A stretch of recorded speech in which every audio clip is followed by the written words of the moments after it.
I know we do. I didn't throw them away. Hey, we ain't got no liners in there. Check all the way on the top. How do you have a coffee maker? That's like having a coffee maker with no coffee. Yeah, I don't want none of that coffee that cute. I don't like that. I know. Get it together. It's on there. Seriously. Where you at? I don't know. Check the top shelf. Yeah, already. Cool. I'm almost certain, babe. We have coffee pot. I know Mama got something in her house. Who she at? She come online yet?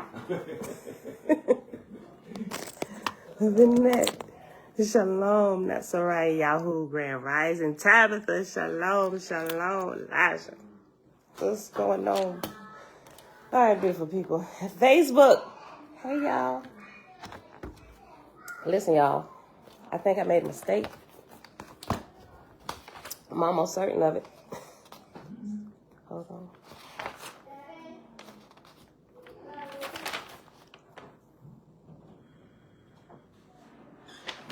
I didn't realize it until yesterday. I'm about to go to 7-Eleven then. If I can't make my coffee. Okay, man. That's not the point. Why I gotta go on coffee maker if I can't make no coffee? No. You know what? And after you go up there at 7-Eleven, I'm going to find them. They in here somewhere. I know it. I just know it. Anita, greetings. Y'all, I think I messed up the Saturday. I'm almost certain I did. Writing too fast in my book, I didn't even catch myself when I was doing it until yesterday. When somebody asked me. I'm like, wait, hold on, girl, hold on. Let me go back and check myself. Hold on. Yeah, you know. He was waiting. He gone? Yes. Oh, did Jonathan get him? Yeah, y'all. 26. Yeah, we sighted the moon on the 26th. The garage. Yeah, they got the garage open all night. I mean, it's Saturday. He probably want to get out. It's going to be 80 degrees. He want to get out there and start before the sun. See what, baby? He want to get out there and start before the sun, maybe. Start what? Cutting his grass. Oh, no. He probably trying to put away all his stuff. The decoration. I'm saying it's open like, you could tell it's a good neighborhood. These people beside us, they leave their garage door open all night too. I'm like, y'all don't care about nothing, like rodents and nothing like that coming in here? I mean, they got dogs. I mean, I guess, you know what I mean? That'll scare them out. But, yeah. Okay. You can tell you're in a good neighborhood. You ain't got to worry about nobody. Yeah, I know, right? I'm like, babe, you put them 14 locks on downstairs? I know, right? What up? We ain't used to some of this. What's supposed to do with that? Look, put them on, babe. Yes, guys. Okay, so the new moon was sighted, and Wednesday, October the 26th, right? Me writing all super fast. When it was sighted, I wrote Sabbath on Thursday instead of on Wednesday, right? So for the last two Sabbaths. No, just the first Sabbath. What's the date? The 5th. Yeah, so it should have actually been Wednesday, and I went through when I did it. I flipped to all the Thursdays for this moon cycle. I gotta correct myself. It should be Wednesdays, y'all. Just in case you just gonna be mad at you. No, they ain't. Now if I had to like, look, well, I ain't going back to say 9, then we would have a problem. I am not perfect. I strive to be. They're all gonna laugh at you. So what? I'm fixing my mistake. Okay. All right, this was wrong. Man, it's gonna be nice today. It is gonna be 80 degrees. All right, I wanted to barbecue today. Share that first. I want to barbecue a vegan lamb.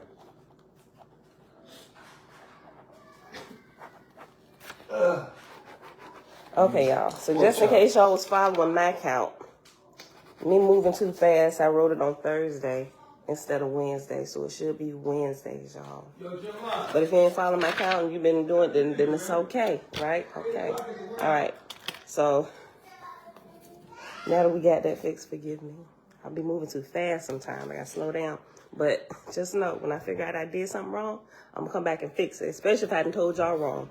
We got to fix it before we go on any further. All right, y'all. So it is Saturday, November. Why is pen going out so soon? I know this is a new one. The office? Yeah. Well, what do you, 304? Was it 304 Cook Boulevard? boy, don't you know where you work at? 304 Get in here. Cook. I asked 304. I am live. I know. It's not, that's not the address. No, I'm tripping. Right. Listen, don't say it out loud. I know what I just said. What did I just say? Oh, my bad. Just give me the phone. We're armed. We've been warned. Go ahead, boy. I have no regard for other lives. Well, see, you had to get that together before you graduate from this plane, son. All right, beautiful people. Happy Saturday. Sorry, just a few housekeeping things. All right. It is Saturday, November the 5th, 2022, day 255 of year 4. Reading through the books of the law and the prophets under the 4-year consecutive day count, day 1274. We are in the book of Jehovah. And we pause at chapter 3 on page 7. Okay. Page 7. And it's Saturday, we get to read a little bit. Today, right? No holds barred. I got a little bit of good news for this first term. We're going to pick up on page 44 in a field guide of the spirit world once we get done reading this portion of Oahspe today. But let me share something with y'all. So yesterday, we had to leave early because we had orientation. Jeremiah starts college Monday, but I also start my program for the MBA, right? And so for a couple years, not for a couple years, more than a couple years, I knew I was supposed to have been going back, but I'm just like, things are so busy. I just keep pushing it off, right? So then, but there's always this one recurrent, not one, it's like 3 different recurring dreams about school, that I'm always late, or when I get to school, I can't find my schedule. Then I had to end up going to the office and be like, I lost my schedule again. I don't even know what class I'm supposed to be in, right?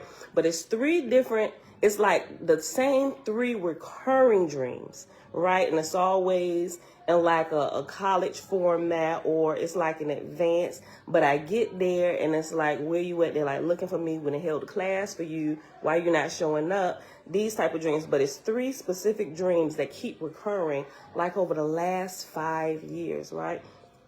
And so even this time I was in there and it was just kind of like really, really strong that I should go ahead. The cycle has come back again. Just get this out the way. There's something else coming. So I'm just like, I was like, well, let me see y'all. Let me see y'all program. Because when I graduated with my associates from them back in 2008. Right. But when I was going there, they didn't have all they had was associates programs. So by the time I had enrolled into the next college to get my bachelor's, like a year after I had been in, like halfway through my program, they had finished developing theirs, and now they had bachelor's programs, and now they have master's programs, right? We all the way in 2022, about to be in 2023 in a few weeks. But it's like, this is something I've known. I'm not just like a researcher here, right? But I am truly, I understand a portion of my life is to develop the teaching portion of my skills and stuff, right? Not just with the research.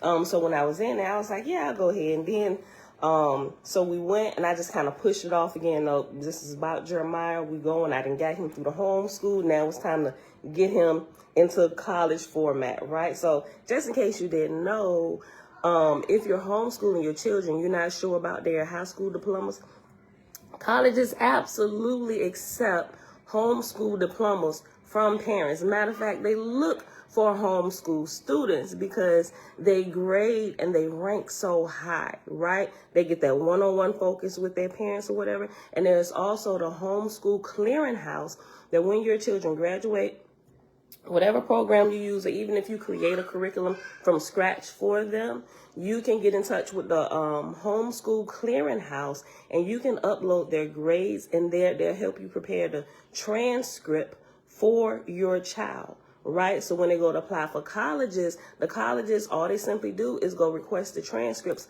from the clearinghouse, like they do with the public school students. I'm like, holy crap. Who would ever know that this was such a thing? And I worried about this for years, right? Didn't have no issues. Pulled his grades from the clearinghouse. And he went through, got everything straight, just in case you were wondering if you didn't know. Some of you may, some of you may not. This is a new thing that we just learned recently. So he squared away there. But it wasn't, just kind of make a little long story short, it wasn't to actually, I was in orientation yesterday. I'm still like, I'm gonna drop this. We got so much coming up. I don't even know if I have the time for this right now. But I felt like deep inside, I was like, I really should keep going and not drop this. So I get in there, right? And so sitting in orientation, get in there, they give me my schedule, it's all this stuff. It's already packaged. They just, what's your name, this, and gave my name, so they gave me my stuff, right?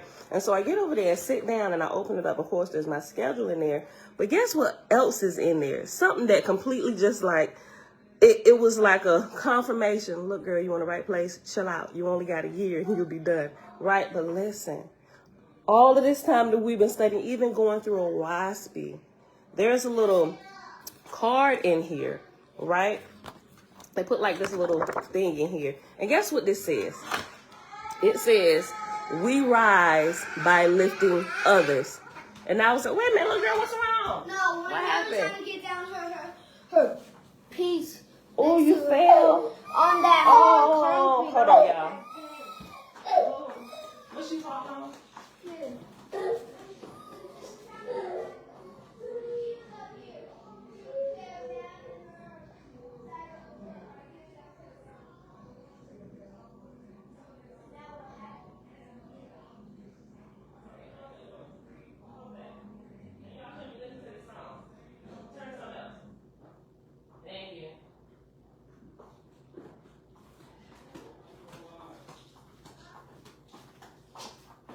Okay, all is well. Yeah.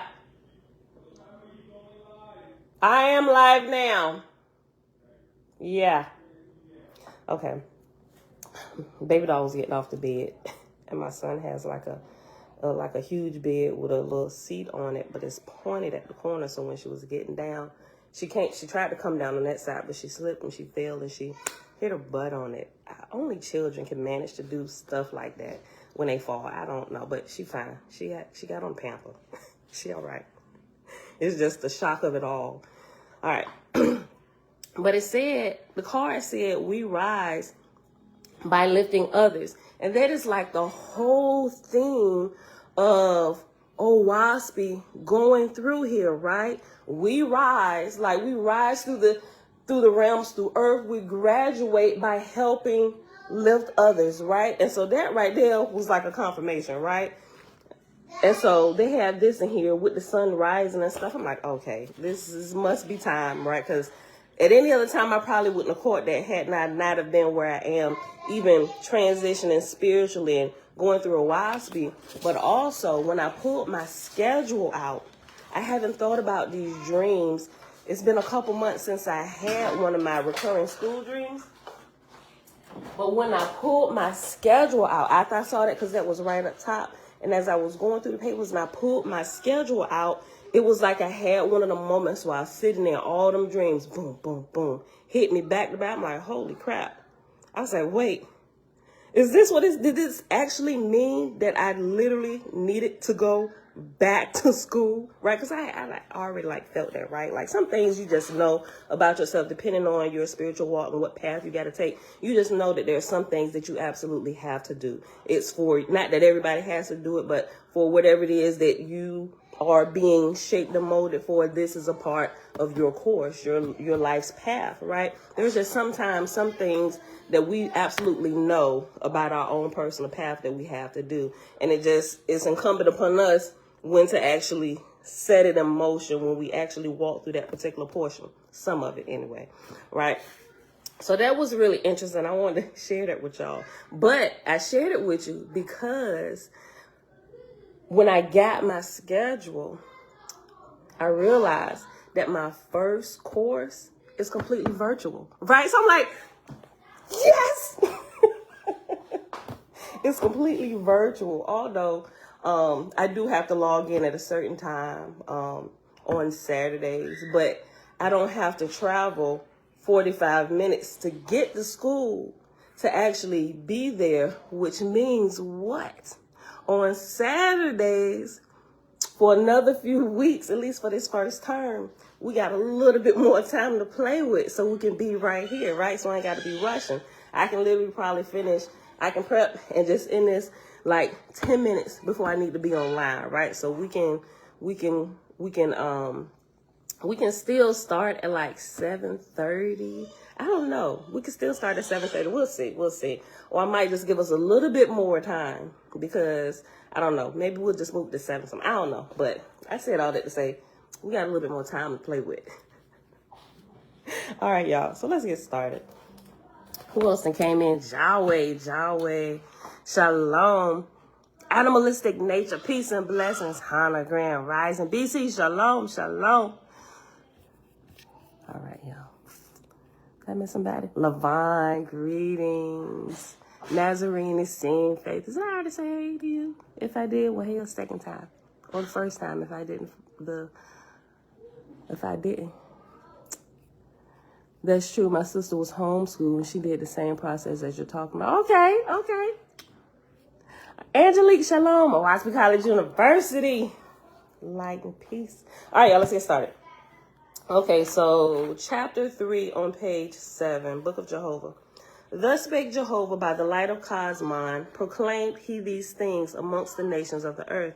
Man looked upward in prayer, desiring to know the manner of all created things, both on earth and in heaven. And Jehovah answered him, saying, The whirlwind made I as a sign to man of the manner of my created worlds. As thou beholdest the power of the whirlwind, gathering up the dust of the earth and driving it together, know that even so do I bring together the Aj and Ga and nebula in the firmament of heaven. By the power of the whirlwind create I the corporal suns, moon, and stars. Hold on. Yeah, no, that's from my first time reading through. I was just making sure. Wait a minute, No, this is the first time we was reading through where I made those marks. Okay. Verse 3. The whirlwind made I as a sign to man of the manner of my created worlds. As thou beholdest the power of the whirlwind, gathering up the dust of the earth and driving it together, know that even so do I bring together the Aj and Ga and nebula in the firmament of heaven. By the power of the whirlwind create I the corporal sun and moons and stars. And I commanded man to name the whirlwinds in the ethereal firmament, and he named them vortices and wark, W-A-R-K, according to their shape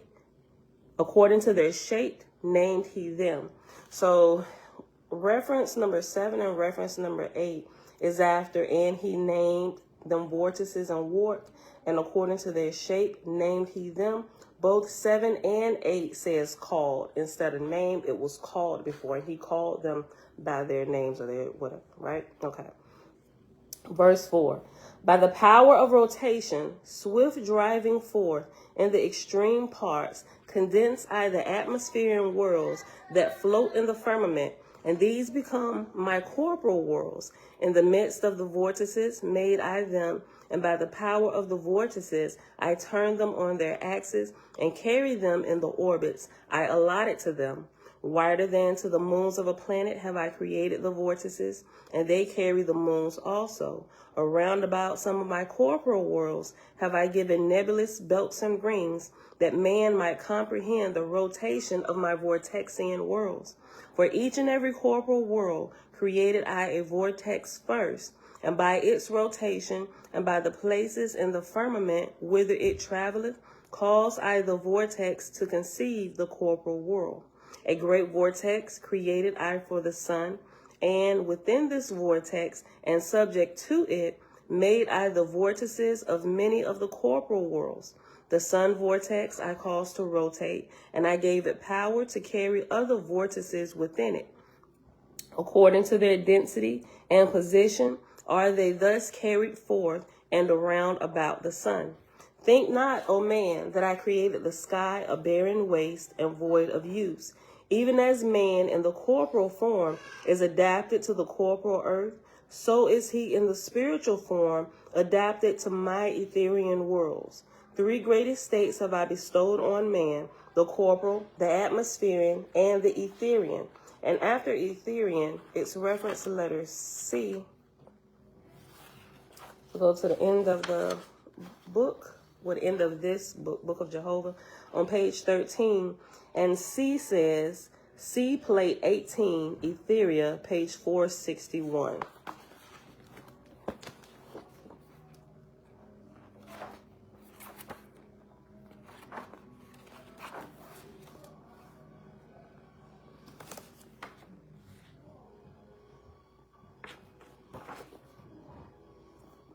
Plate 18. Okay, so on page 461, plate 18 looks like a bunch of atoms.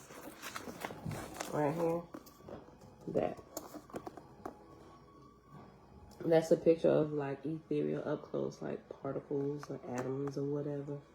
It's like a microscopic view, I would say. Okay. Facebook, shalom, shalom. Okay, so go back to flip the page, go to page 8, chapter 4. Man perceived the general foundation of the world, and he prayed that his eyes might be opened for a sign in heaven. And Jehovah answered him, saying, and before I go on, foundation, after foundation is the number 9, and number 9 at the bottom simply says formation.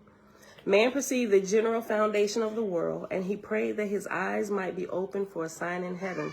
And Jehovah answered him, saying, the clouds in the air I bring into view suddenly. By different currents of wind, make I thus the unseen visible and tangible to man's senses. In like manner do I cause ethereal currents to bring forth Ag and Ga and nebula, prior to making corporal worlds. In all the universe have I made the unseen to rule over the seen. Let the formation of the clouds stand in the view of man on earth, that he may bear witness to the manner of the unseen becoming seen. Man perceived, and he prayed for a sign of duration, and Jehovah answered him, saying, behold the tree which hath sprung up out of the ground, and fulfilled its time, it falleth and rotteth, and returneth to the earth. No, I'm good, man. Thanks. Verse 5. Behold the tree which hath sprung up out of the ground, and fulfilled its time. It falleth and rotteth, and returneth to the earth. But lo, the wind which thou seest not never ceaseth to blow. Even so is the comparative duration of all things. Think not, O man, that corporal things are annihilated because they disappear. For as a drop of water evaporateth and riseth in the air as unseen vapor, so do all corporal things, even earth and stones and gold and silver and lead, become as nothing in the firmament of heaven in the course of time. Things that man seeth, created I with a beginning and an end, but the unseen I made of endless duration. The corporal man made I belonging to the seen, but the spiritual man made I as one within the unseen and everlasting. As the corporal man beholdeth corporal things, so doth the spiritual man follow upward the evaporated corporal entities of things. As corporal things are tangible to corporeans, so are S things tangible to the spirits of the dead. Remember that S is just representing the spiritual realm. S-E-S. Verse 9, page 8. As I cause water to rise upward as a vapor and take a place in the air above, let it be a sign and testimony of other places in atmosphere whereon dwell the spirits of the lower heaven. As I made a limit to the ascent of the clouds, so made I a limit to the places of the different kinds of substances in atmosphere, the more subtle and potent to the extreme, and the more dense and impotent nearer to the earth. According to the condition of these different plateaus in atmosphere, whether they be near the earth or high above, so shall the spirit of man take its place in the first heaven. According to his diet and desires and behavior, so shall he dwell in spirit on the plateau to which he hath adapted himself during his life. All right, so whatever you do here resonates there, right? If you just sitting and you cool and thinking that you didn't made it and this is all you need to know, then that's the realm you're going to be hanging out when you pass on from here amongst other people that are currently in that state. Now, they may not stay there, and hopefully they don't. Hopefully they continue to blow right past where you decide to sit and wait forever until you graduated, right? But in the course of time, hopefully after you done found yourself being there for a little while, if that is the case with you, hopefully you'll decide to grow with those who are growing on, right? Hopefully you'll just follow the ones that are continuing past that point, which will help you to grow, right? Why are you in spirit? Listen, hold on. Let me read verse 10. No, let me go back to 9. I'm going to read that again. Nope. Verse 8. As the corporal man beholdeth corporal things, so doth the spirit man follow upward the evaporated corporal entities of things. As corporal things are tangible to corporans, so are as things tangible to the spirits of the dead. As I cause water to rise upward as vapor and take a place in the air above, let it be a sign and testimony of other places in atmosphere whereon dwell the spirits of the lower heaven. As I made a limit to the ascent of the clouds, so made I a limit to the places of the different kinds of substances in atmosphere, the more subtle and potent to the extreme, and the more dense and impotent nearer to the earth. All right. So if your spirit is dense, you just hover low, close to the earth. If not, walking side by side with some of the ones who still driving their bodies around, right? And remember, flesh holds down the spirit. Your spirit will not be light enough to rise, right? Because what's within your spirit? Flesh and blood. It's mingled in there, right? And it becomes a part of you, right? So now you can't rise because you've ingested other flesh, right? The spirits of these animals are entwined within your spirit, right? And because of that, you have to stay where they are required to stay in the first heaven, which is incumbent upon you now to go ahead and start flushing your system out, your flesh and your spirit. Because as you flush your flesh, your spirit will be cleaned out too, right? And you'll get lighter and lighter. According to the condition, verse 11, page 8, according to the condition of these different plateaus and atmosphere, whether they be near the earth or high above, so shall the spirit of man take its place in the first heaven according to his diet and desires and behavior, so shall he dwell in spirit on the plateau to which he hath adapted himself during his life. For I made the power of attraction manifest in all things before man's eyes, that he might not err, that like should attract like, made I them. Man sought to know the progress of things. Jehovah answered him, saying, open thine eyes, O man. There is a time of childhood, a time of genesis, a time of old age, and a time of death to all men. Even so is it with all the corporal worlds I have created. First as vapor, the vortex carrieth it forth, and as it condenseth, its friction engendereth heat, and it is molten, becoming as a globe of fire in heaven. Then it taketh its place as a newborn world, and I set it in the orbit prepared for it. In the next age I bring it into Simu, for it is right for the bringing forth of living creatures, for I bestow the vegetable and animal kingdoms. Next it entereth Hotu, for it is past the age of begetting, even as the living who are in dotage. Next it entereth Adu, and nothing can generate upon it. Then cometh Uz, and it is spirited away into unseen realms. Or like for women, next it entereth Adu, which will probably be like menopause, or we're no longer having a menstrual cycle, and nothing can generate upon this flesh anymore. Next it entereth, next it entereth Hotu, for it is past the age of begetting, even as the living who who are in dotage. Next it entereth Adu, and nothing can generate upon it. Then cometh Uz, and it is spirited away into the unseen realms. Thus create I, and thus dissipate planets, suns, moons, and stars. My examples are before all men. My witnesses are without number. I raise the tree up out of the ground. I give it a time to bring forth fruit, and then barrenness, and then death and dissolution. I prepare the new field with rich soil, bringing forth, and the old field that is exhausted, and man shall weigh the progress and destiny of the whole world. Let no man marvel, because the size of mammoth and the ichthyosaurus, for there was a time for them as there is a time for the infusora of this day. I have given thee a sign, O man, in the queen of the honeybee, because of the change. Okay.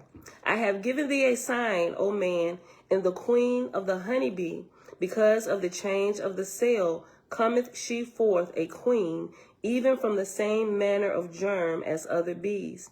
Be wise, therefore, and remember that the earth is not in the place of the firmament as of old. Let this be a testimony to thee of growth, the change and the travail of the earth. Nevertheless, O man, the seen and the unseen are but parts of my person.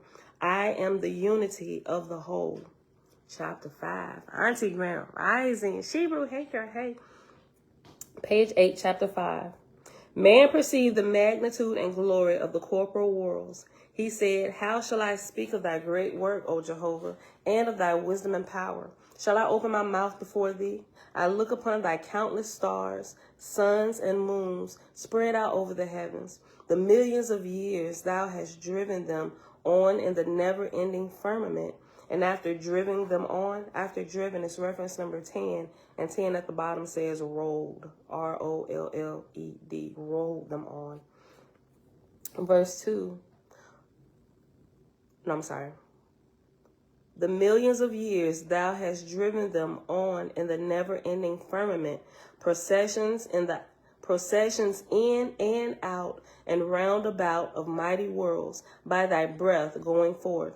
O thou all highest, how shall I hide my insignificance? I cannot create the smallest thing alive, nay, nor change the color of a hair on my head. What am I that thou hast seen me? Tell me, O my Creator, whence came life, this unseen within me that is conscious of being? Tell me how all the living came into life. Jehovah heard the words of man, and he answered him, saying, let a sign be given to man, that he may comprehend Simu. Thereupon Jehovah caused the jellyfish and the green scum of water to be permanently coming forth in all ages, that man might understand the age of Simu, when the earth and the shores by the water, and the waters also, were covered over with co-mingled atmosphere and corporal substance. And this substance was called Simu, because by Jehovah's presence quickened he it into life, and thus made he all the living, both the vegetable and the animal worlds. Not that Simu is jellyfish, or the green scum of the water, for the earth in this day produceth not Simu abundantly. Nevertheless, the jellyfish and the green scum of water are signs of that which was in that day of the earth. Jehovah said, because of my presence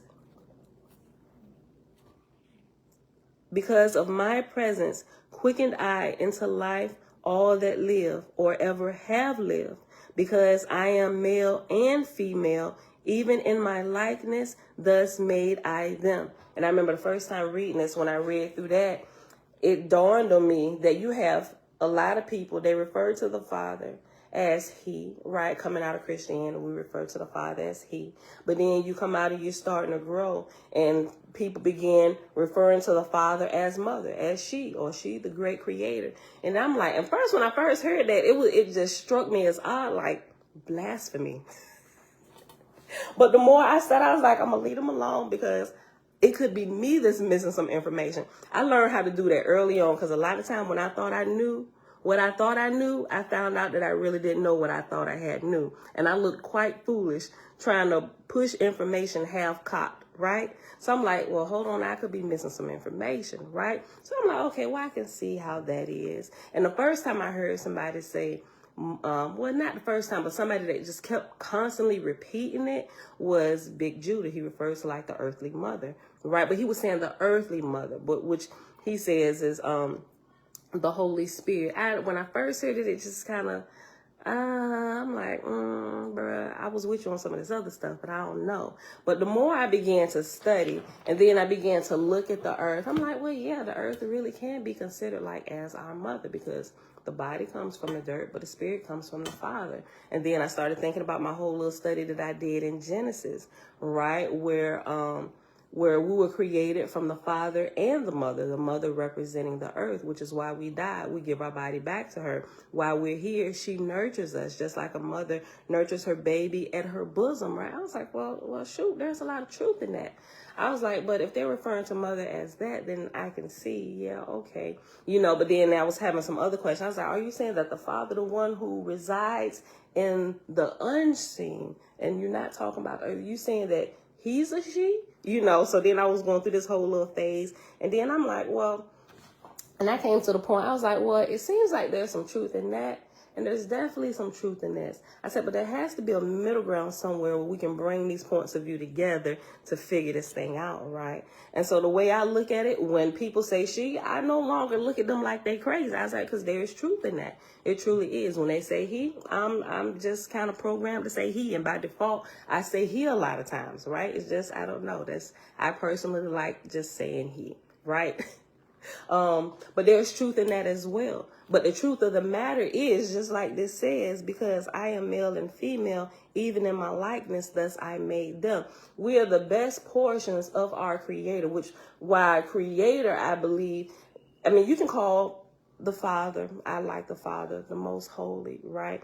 You can call him whatever, him, she, whatever you want to call them. But I think the term that encompasses all of what our Father is, both parts, male and female, whether you're talking about masculine energy, the feminine energy, it's all encompassed in the word Creator, right? Because we are, everything here that we can see is an exploded version of all that is in him. And just like the minute things that we can see, we need to begin to touch on the unseen realms that's a part of him, because all things come out of him. When we look at male and female, we just divided.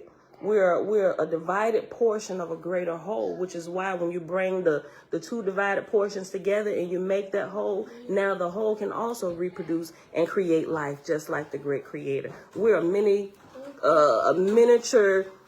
we're miniature creators, right? And if you put the right pieces together, we can create just like the Father creates, right? So I leave people alone that refer to Creator as she, or I'm like, I get it, whatever. I keep on going. It ain't gonna stop me from being your friend or talking to you, or even having a conversation with you where we can go through some stuff and research, and I listen to your point of view and you listen to mine. Because like I said, I could be missing some information. At that time, I'm glad I decided to shut my mouth, right? Because I was missing some information.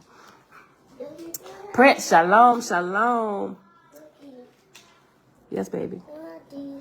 Those are Pop-Pops. He'll be back in a few minutes. He'll probably give you some. Hold on. The visible part is she like the earth, right? Yeah, I like that, Ema. Hold on. Oahspe College University said even the seventh era of Faith is Brotherhood tried to explain the he and she of the Creator. I just move on it, right? Yes, baby.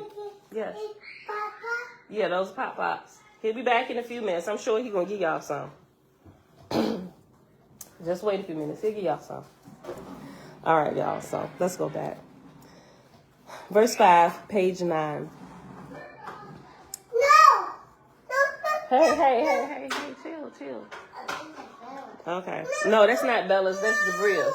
Matter of fact, just give it here. Give it to me. Let me see it. Because she forgot it. And I'm going to take it to her. I don't need none of the pieces getting lost.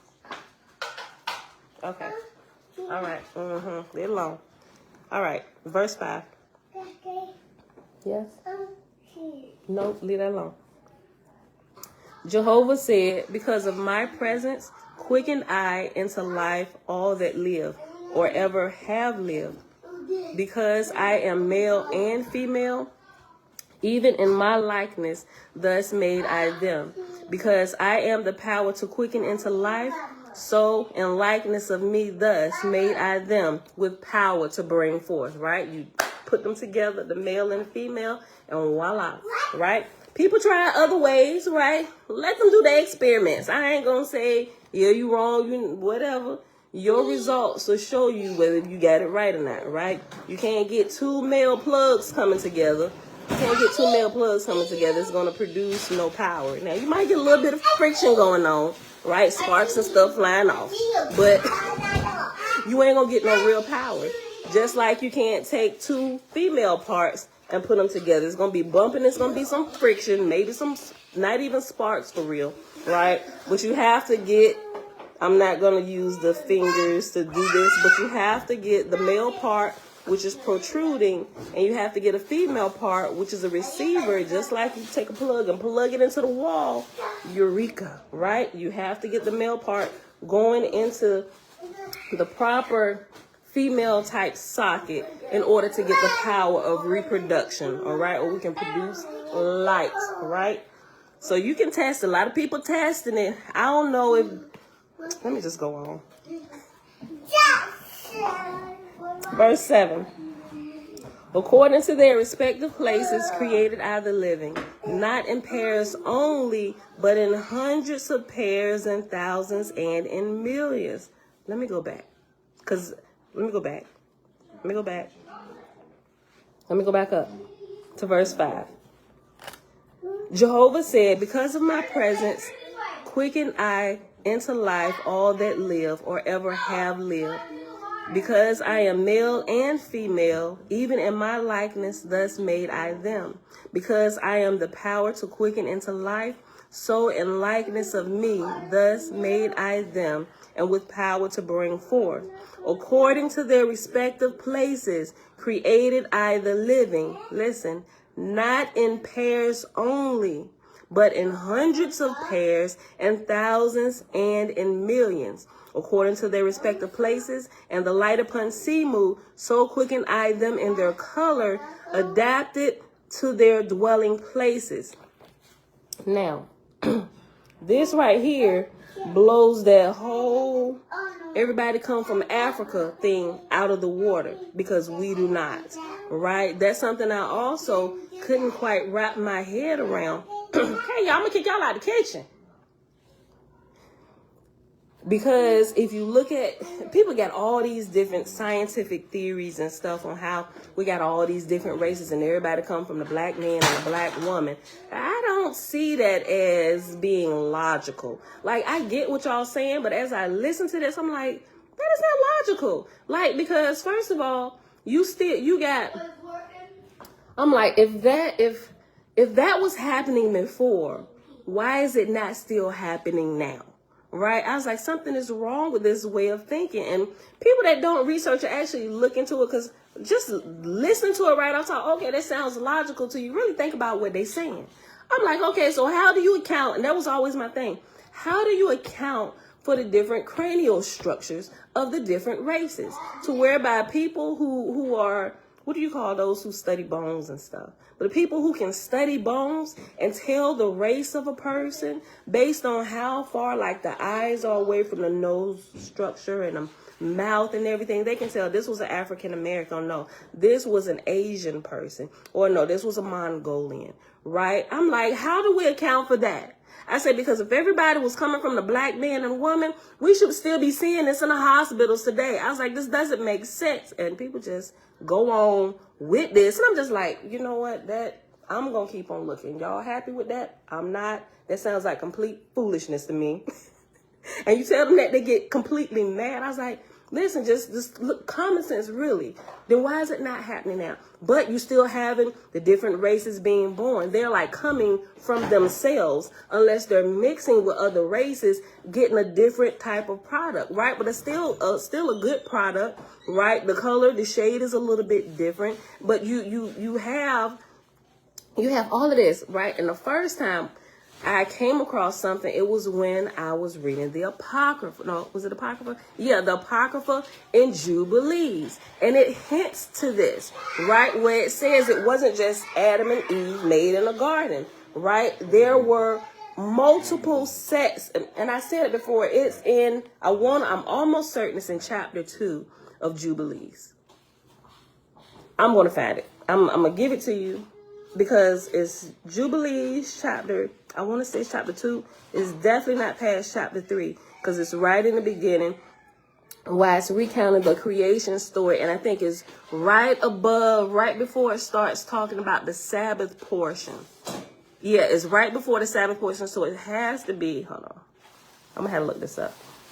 Jubilees chapter 2. Where it says, and even then, it says it was only 26 kinds, right? I was like, it definitely had to be more than 26 kinds, right? But clearly we know there's pieces missing. They added what they want. They took away what they wanted, whatever, right? But there, right there, for me to see that, I'm like, see, I knew it was more than just one man and one woman, because it's impossible to reproduce an earth like that. And even if you read in the Genesis story, if everybody came from Adam and Eve, then please explain to me, who did Cain go hang out with when he got kicked out after he killed his brother? I'm like, so, and the population of Nod, the population of people, where did they come from? Right? I'm just like, how do we just skip over all of this? I'm just like, you know what? I'm gonna just keep doing my own research. Y'all had it. I said, but something's wrong with this. I ain't no longer sitting in here being quiet and just taking whatever y'all want to give me. I was like, something is wrong with this. I said, because if I go on with this information, I'm going to be held accountable, because I done followed what you said, but you just following what they said, and y'all just continually peddling garbage from the pulpit to the pews. I was like, I'm out of this church. Goodbye. Like, I'm not sitting in these filthy, ignorant pews anymore. So listen. So this right here, y'all, I'm telling you, when I read that, it just took me, I was so excited when I read that in Jubilees. I was like, I knew I wasn't tripping. I knew it was more than one man and one woman that was created when everything was first created. I was like, because this is, and that just strengthened me a little bit more, just to kind of keep going on my search and just looking for more information, right? Okay, listen. I'm going to go back up to 5 and I'm going to keep reading. Where we at? We're at 48 minutes. I'll probably read one more chapter, then we'll hop into the field guide to the spirit world. Okay, I'll go back to verse 5. We're on page 9. Jehovah said, because of my presence, quicken I into life all that live or ever have lived. Because I am male and female, even in my likeness, thus made I them. Because I am the power to quicken into life, so into likeness. They can sit in there, Elijah, until I get done. Because I am the power to quicken into life, so in likeness of me thus made I them with the power to bring forth.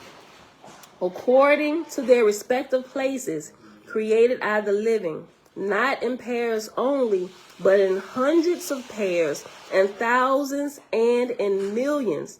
And that right there would kill the whole incest thing. Because when you say everybody came from one man and one woman, now we have to violate a rule of the Creator, which is no incest. And we can see when you are having incest, something happens to the product that's reproduced, right? They come out, this is not, but y'all see people who are born of incest, right? They have mental issues, they're deformed, they're slow, and that's not but that solves that issue, right? That throws that completely out. We don't even have to deal with that, right? Because that wasn't a thing. According to their respective places, created I the living, not in pairs only, but in hundreds of pairs, and thousands, and in millions. According to their respective places, and the light upon Simu, so quicken I them in their color, adapted to their dwelling places. Each and every living thing created I new upon the earth, of a kind each to itself, and not one living thing created I out of another. Let a sign be upon the earth, that man in his darkness may not believe that one animal changeth and becometh another, right? So you ain't getting multiple people from black people. Black people is reproducing black people. White people reproducing white people. Chinese people reproducing Chinese people, unless they come together and they reproduce a blackanese or whatever. I'm serious. Y'all know this. You know, they're not called blackanese. I'm just being funny. Let a sign be upon the earth, that man in his darkness may not believe that one animal changeth and becometh another.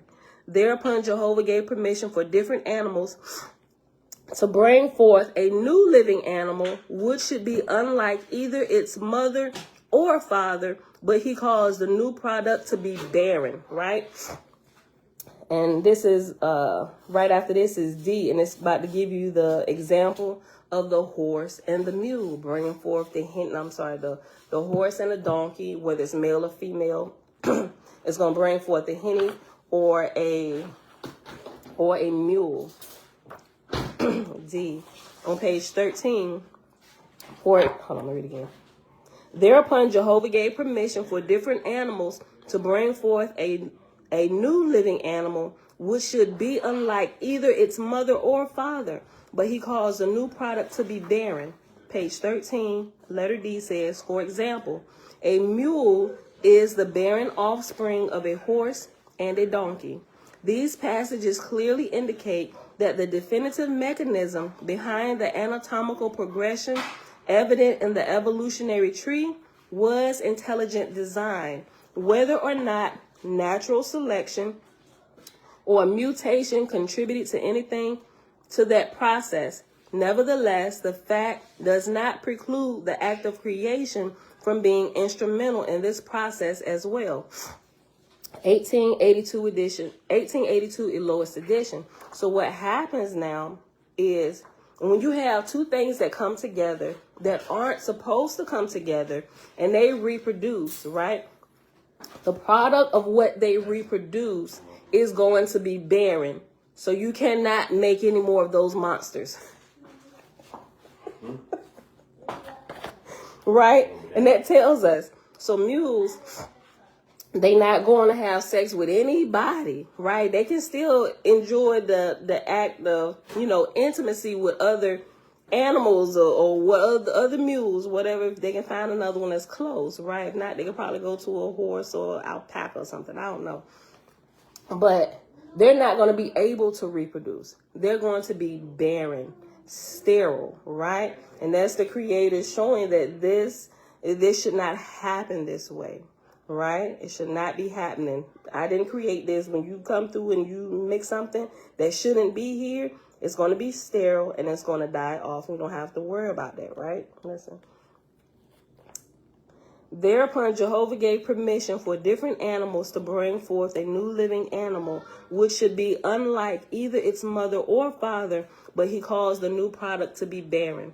Jehovah said, and this shall be testimony before all men, that I created each and all the living after their own kind only, which also should reiterate to us that no matter what color the human species are, we are of one kind. We are just different shades, right? So we can clearly, a black person can clearly go have sex with a Chinese person and they can reproduce. And that blackanese baby can go and have sex with whoever they want to have sex with, as long as they're of the human species, and they can also reproduce. They're not barren, right? So that should kill the whole racial thing right there, right? And I know people like to separate colors. We like all the purple colors here, all the black colors here, all the white colors, all the peach looking colors here. We got the yellow. Some people like to keep the separation. But if you look at the Creator and what he does, I'm just saying, right?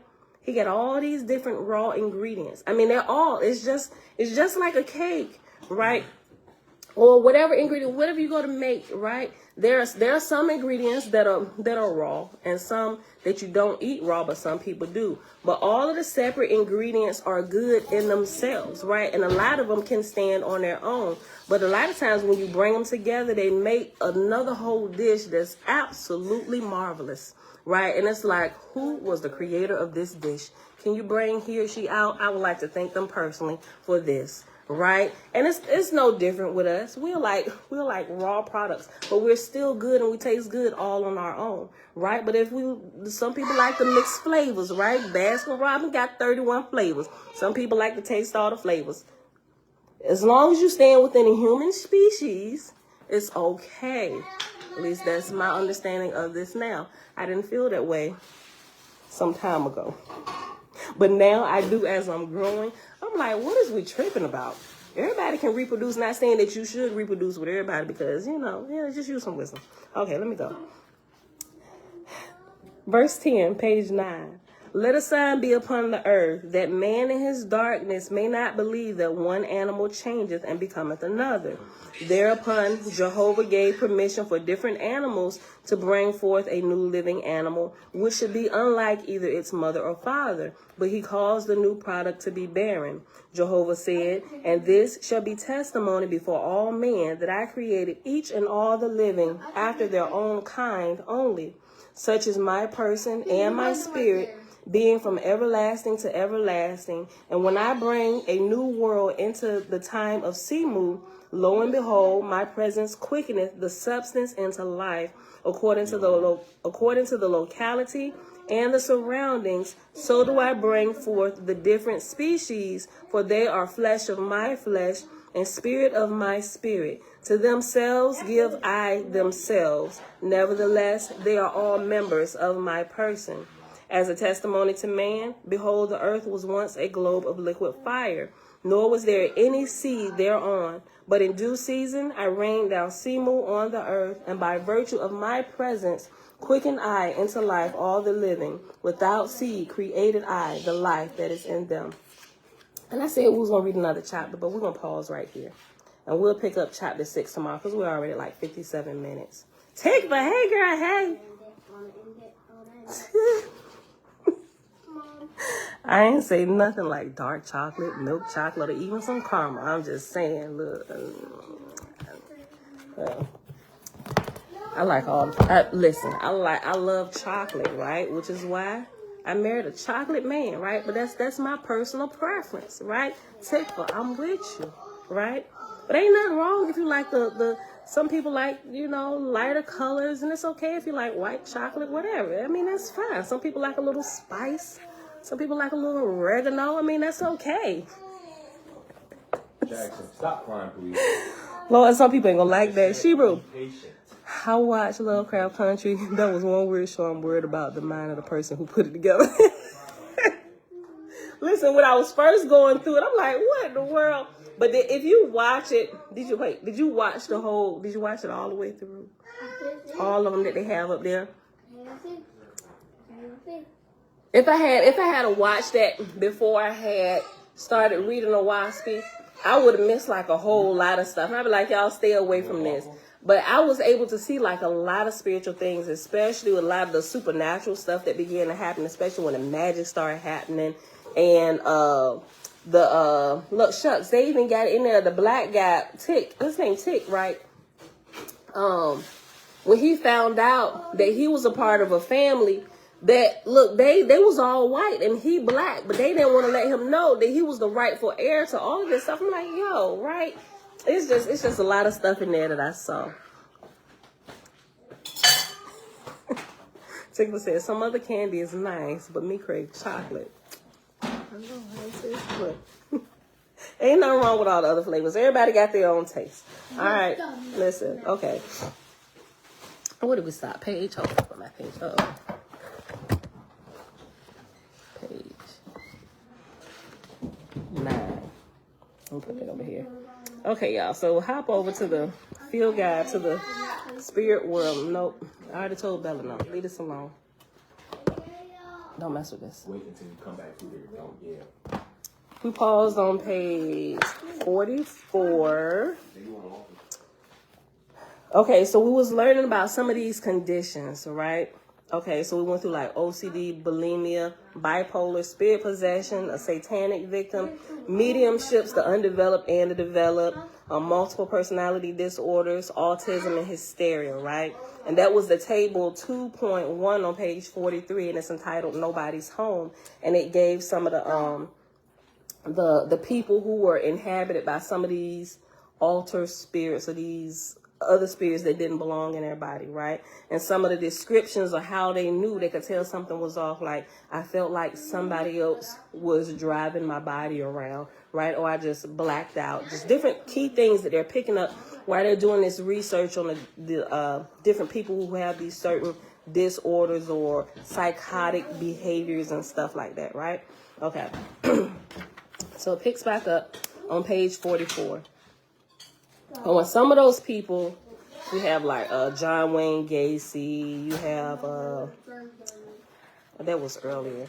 I ain't gonna go through and list all the names. Oh, they gave the names in a previous chapter, but they gave like the first names of some of the other ones like Betsy, Jersey, Michelle, etc., right? Okay. So this chapter is entitled Flight of the Soul. Yes, Tikva, Dahmer, recent one here, currently our time. Some of these other ones too, they done already, just pulled their bodies away from them. But listen though, y'all, listen. Something I'm wondering about though. Some of the people that they have, we revoking your earth privileges and then we're going to take your body away and they kill them, the electric chair or whatever. That literally sets not only the native spirit set it free, but also that psychotic spirit that came over them, it puts them back out there too, right? So you got to be mindful of some of these things and where is it going to show up next, right? Or is anybody in such a depraved state that allows that door to be opened again for this particular spirit to come back? And now your name is John Doe, but the same type of stuff begins happening. They sometimes call it like copycats or copycat killer and stuff like that. No, it was the first person that we had. If y'all done already took his earth privileges away and you got something else happening in the same exact type way, they sometimes call it a copycat killer, copying them. I would disagree.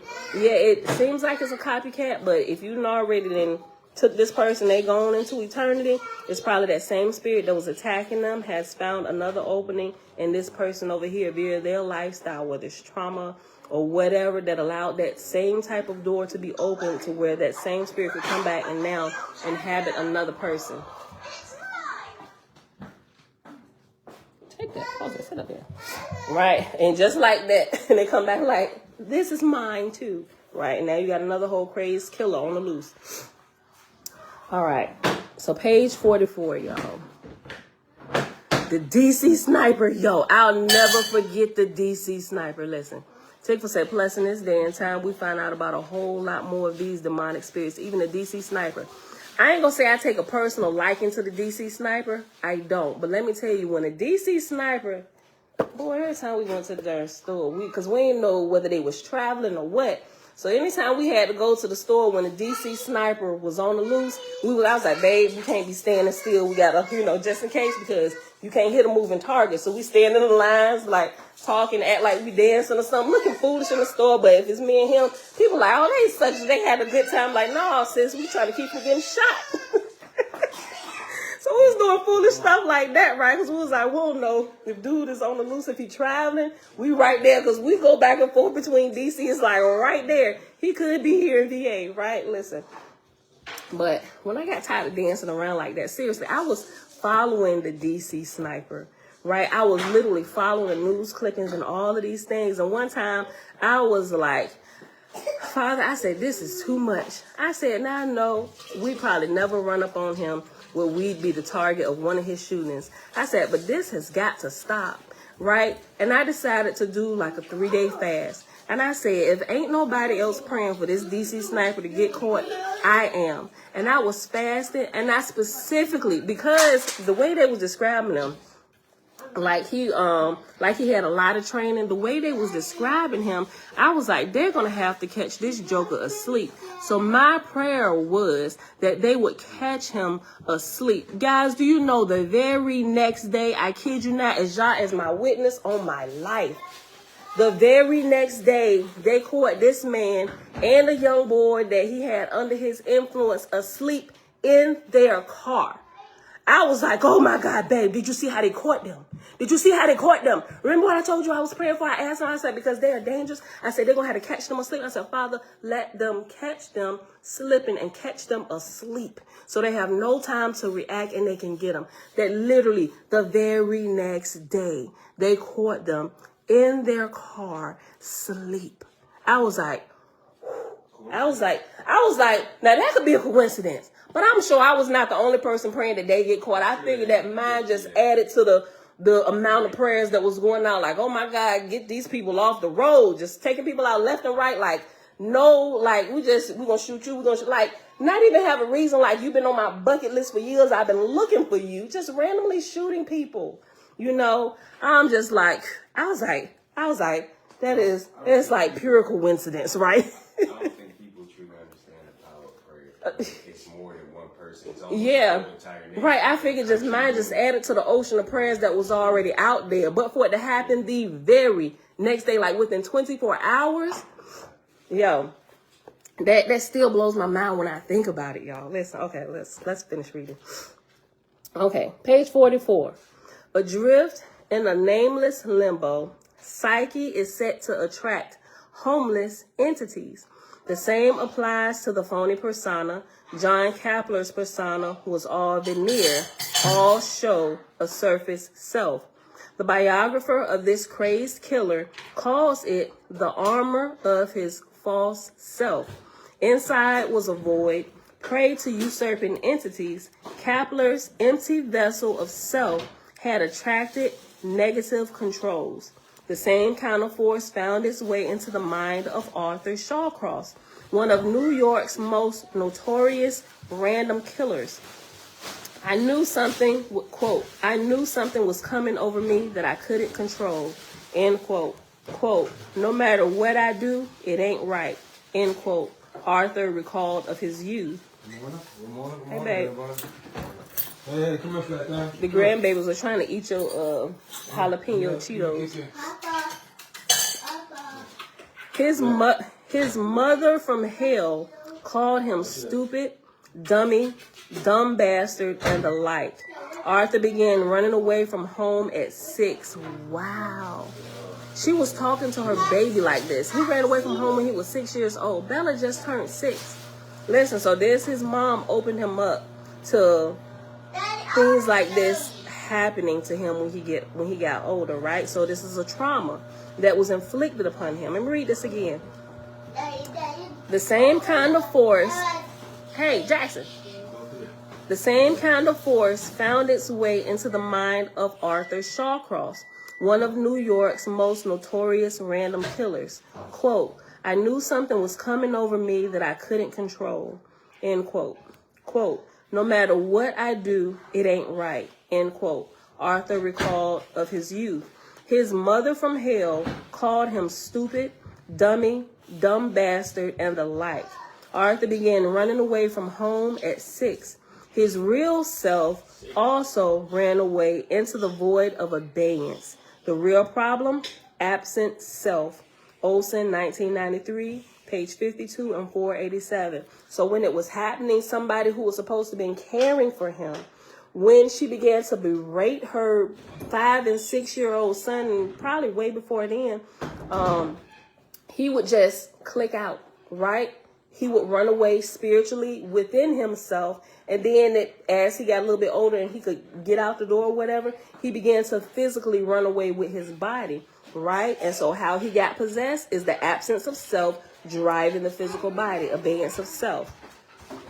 But people do that. They click out to protect themselves. When they feel like they don't have any other way to protect themselves, they click out and begin to ignore the world, right? It's called abeyance of self. You go absent.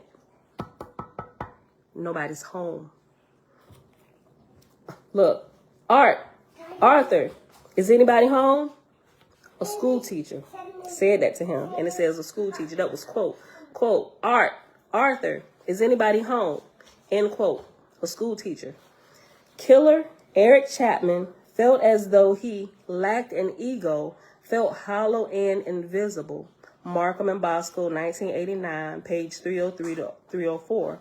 hollow. When the mind goes blank, it becomes like a slate, a tabula rasa, as when mediums perform automatic writing in a total, relaxed, even blank state of mind, independent of their volition. William Howard performed automatic drawing, quote, without a thought of my own, end quote. George Russell, 1918, pages 58 through 59, wrote that, quote, once in an idle interval in my work, I sat with my face pressed in my hands, and in that dimness, pictures began flicking in my brain. While I was in this vacant mood, my companion, co-worker, had been thinking of his home, and his quickened memories invaded my own mind, end quote. In fact, others offering tips on how to develop your own psychic powers have said the key is to practice detachment, forgetting self, and making one's mind completely blank.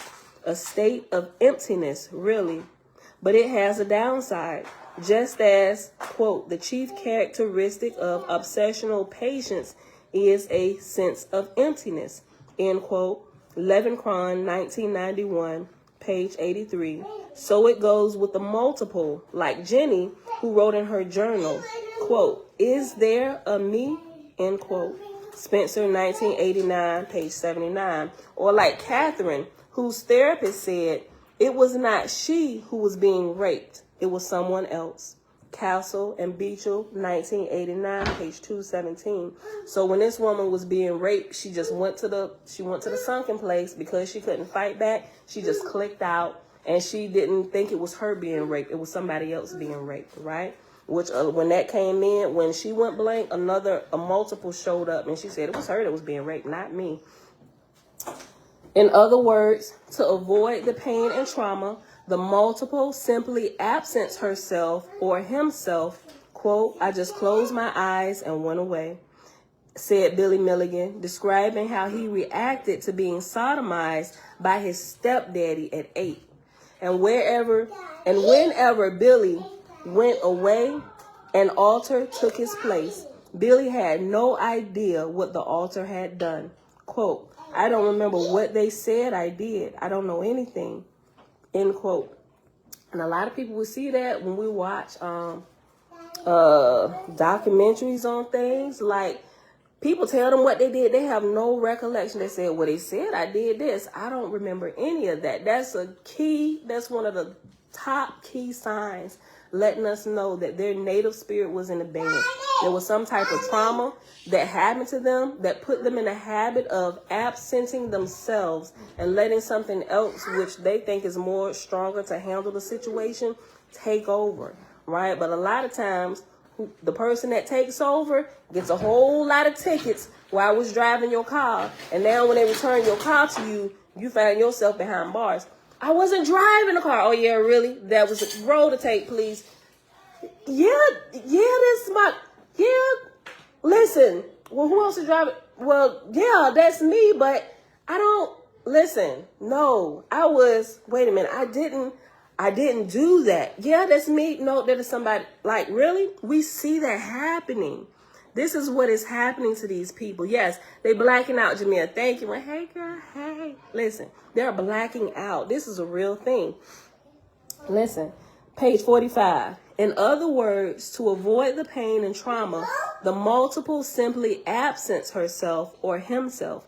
I just closed my eyes and went away, said Billy Milligan, describing how he reacted to being sodomized by his stepdaddy at age 8. And whenever Billy went away, an altar took his place. Billy had no idea what the altar had done. Quote, I don't remember what they said I did. I don't know anything, end quote. No feint. Billy simply did not remember that he had raped 3 women. No, he wasn't faking memory loss. Quote, his amnesia was legitimate. His memory was poor with long periods blanked out, end quote. Keys, 1981, page 12, page 131, 117, 28, 148, and 361. Excuse me. Throughout his childhood, Billy was constantly losing time, meaning he was constantly blacking out. With the soul in flight, lost time is as typical of OCD. Quote, I cannot remember very many events, end quote. Rappaport, 1989, page 54, as it is of MPD. MPD is multiple personality disorder, right? As it is of MPD, where the host loses all awareness of his actions. The famous multiple Eve had blackouts followed by periods of which she had absolutely no memory of or knowledge.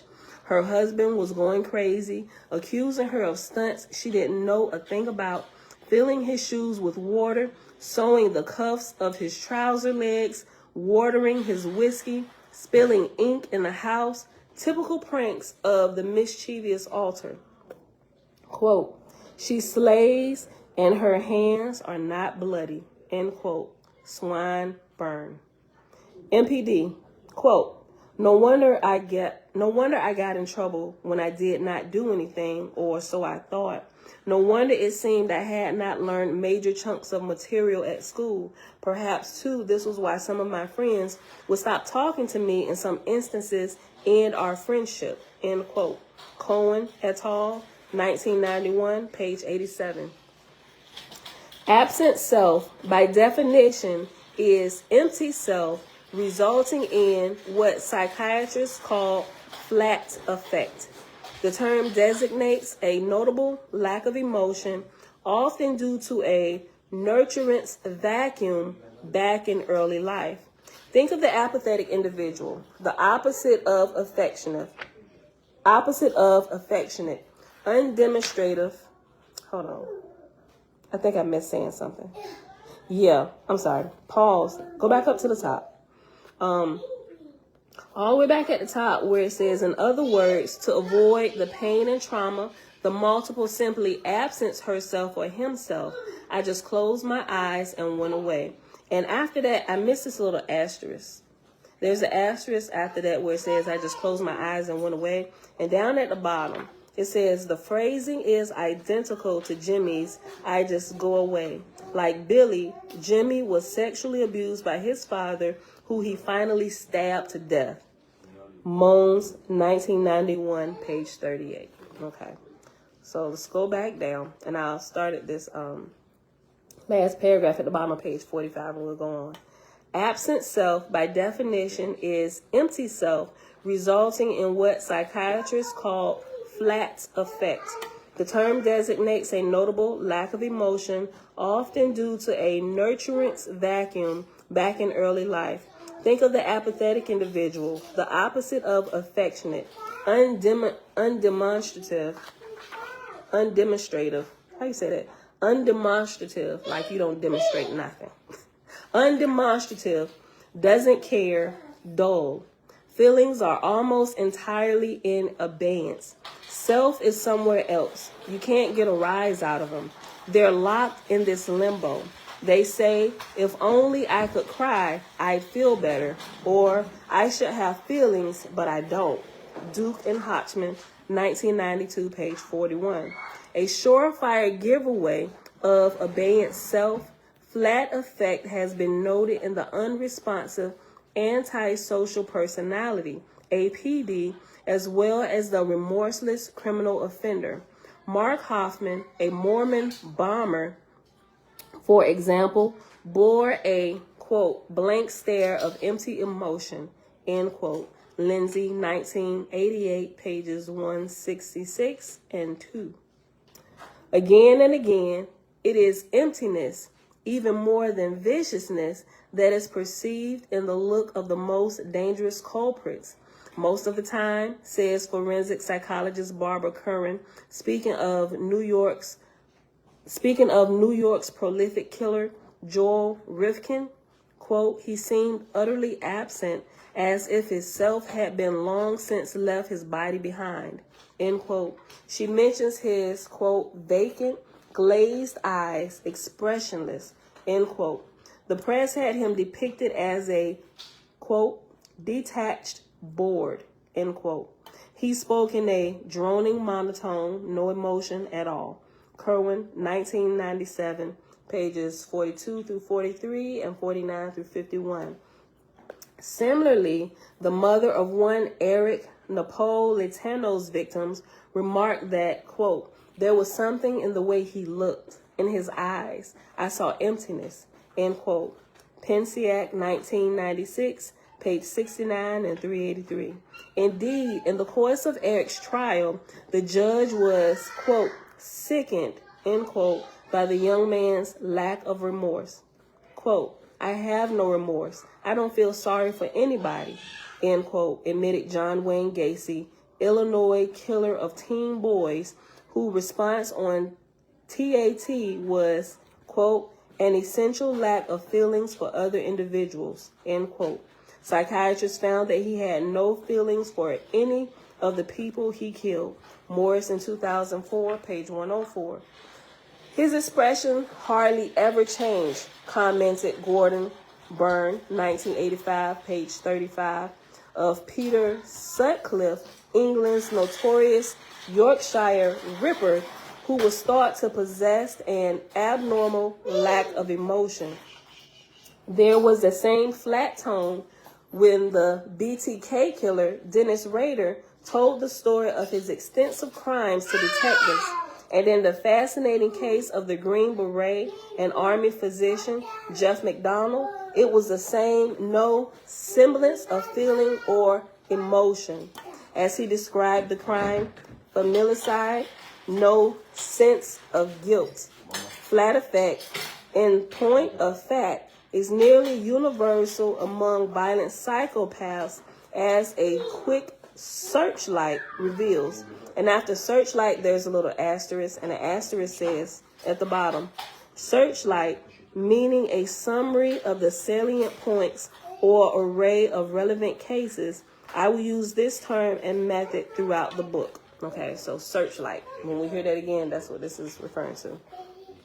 So now it gives this bullet point list, 1, 2, 3, 4, 5, 6, 7, 8, 9, of 9 different people, of killers, and some of the things that was said about them. Okay, so you can leave that on. So the first one is M. Roman. Familicide, France, was a robot deprived of all capacity to feel. Ted Bundy, cold and calculating, evinced a non-emotional demeanor. And I'm going to do this instead of saying quote, end quote. So when you see me do this, quote, end quote, right? I'm going to just do that so I can keep reading without saying quote, end quote, right? Okay, so Ted Bundy, cold and calculating, evinced a non-emotional demeanor. John Hinckley Jr., wannabe presidential assassin, was noted for his inability to feel or express emotions. John List, am I saying that right? Familicide, Familicid, familicide. I think it looks like familicide. I'm going to just say familicide, right? Let me just look it up real quick. Hold on. Make sure I'm pronouncing it right. Side.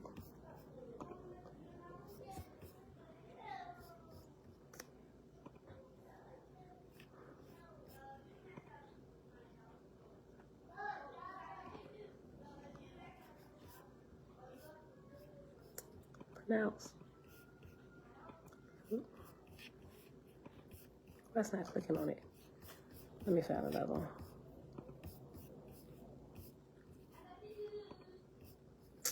Putting that to the same thing. Hold on, y'all.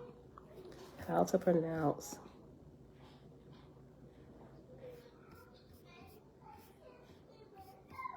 Familicide. Yeah, okay. I said it right. Familicide. Okay. Okay. Familicide. Okay. John List. Familicide was cold and impassive, aloof, a cold fish, taciturn and calculating. He spoke characteristically in a deep monotone. Sharkley, 1990, page 1923 and 270. Bobby Joe Long could not understand his own blank feeling of disorientation and confusion. His mother said she'd not even seen him cry Since he was hit by the car at age 7, he became so cold and indifferent. So that's probably when his the change happened with him, right? So that is a trauma. It's an outside trauma, not an emotional trauma, but an outside trauma, right? We hear about those as well when people have different traumas and other spirits step into them while they're in the hospital, right? Because they're open, they're getting operations, and other spirits walk into their bodies, right? So it could be trauma emotionally or physical trauma to the body, amongst other things, right? Okay. Robert Berdella, tortured and killed merely as experiments, nothing more. The interviewer found him bereft of most human emotion. Morrison, 2004, page 19. I'm sorry. Morrison, 2004, page 194. Dennis Sweeney, shooter of politician Allard Lowenstein, 1980, was emotionally flat. Lawrence Bittaker, a murderous sociopath, displayed no outward expression or emotion. Markman and Bosco, 1989, page 269. Diane Downs, child killer, was diagnosed with superficial affect. Yes, there is overwhelming evidence of flat affect among irrational killers, but it's not much help when the forensic psychiatrist explains that this person has a piece missing or is unfettered by conscience. Blinder, 1985, page 151. This emotional robot, as some have termed it, has more than a piece missing. Psyche itself has become unhinged and wandered off. Dang. This is the crux of the disassociated state, self in abeyance, emotions in abeyance, conscience in abeyance. Spiritually void, this shell of a person has been a loner for the same reason: lack of feeling for others. Court psychiatrist Dr. Martin Blinder interviewed a prisoner named Ken, whom he observed had managed to get through almost 3 decades without connecting in an emotional way with anyone, never a close friend. Murdering left him cold. I didn't feel anything. Unable to identify or empathize with others, says Blinder, he kills casually without remorse. Blinder, 1985, 146, 149, and 151.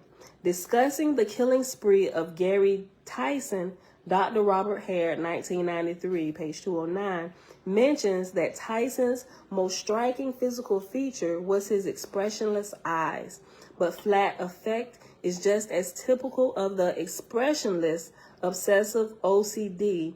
He spoke in a monotone. Rappaport, 1989, page 87, and even more so among multiples. Toby didn't seem to be feeling anything. She had no feelings. Mayer, 1989, page 177.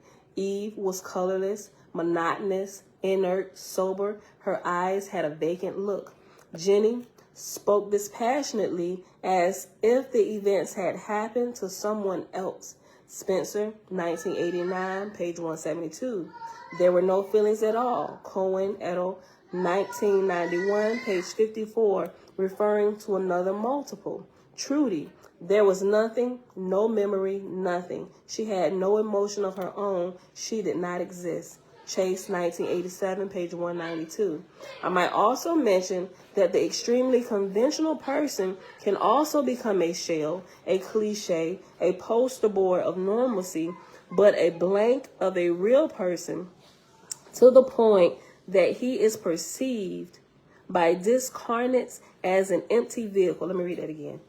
I might also mention that the extremely conventional person can also become a shell, a cliche, a poster boy of normalcy, but a blank of a real person to the point that he is perceived by discarnates as an empty vehicle, right? So much so where you so lackadaisical or nonchalant that even when spirits is like, you're just like there is like this even, no ups, no downs. Is this house empty?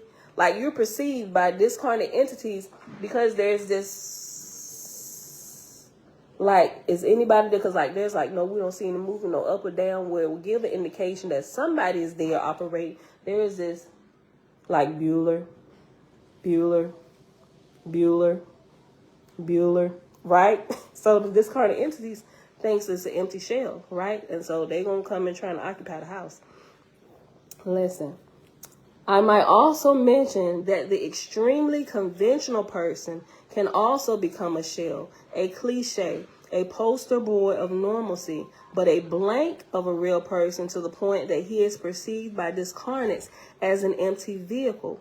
This was the case with Danny S. He operated entirely on the level of acceptable cliches. It was as if he had no personality of his own. Nafe and Smith, 1995, page 335. This next section is called Beat the Box. As one forensic pathologist put it, if you have someone with a very flat effect, the lie detector test doesn't work very well. Glatt, 2002, page 151. Super agent and behavioral analyst Robert Ressler, 1992, page 192, 154, has expressed a similar point of view. True psychopaths are frequently able to beat the box. Some so disassociated that they truly believe in their innocence actually volunteer to take a seat and pass it too. The polygraph will not register as much as a blip. Markham and Bosco, 1989, page 93.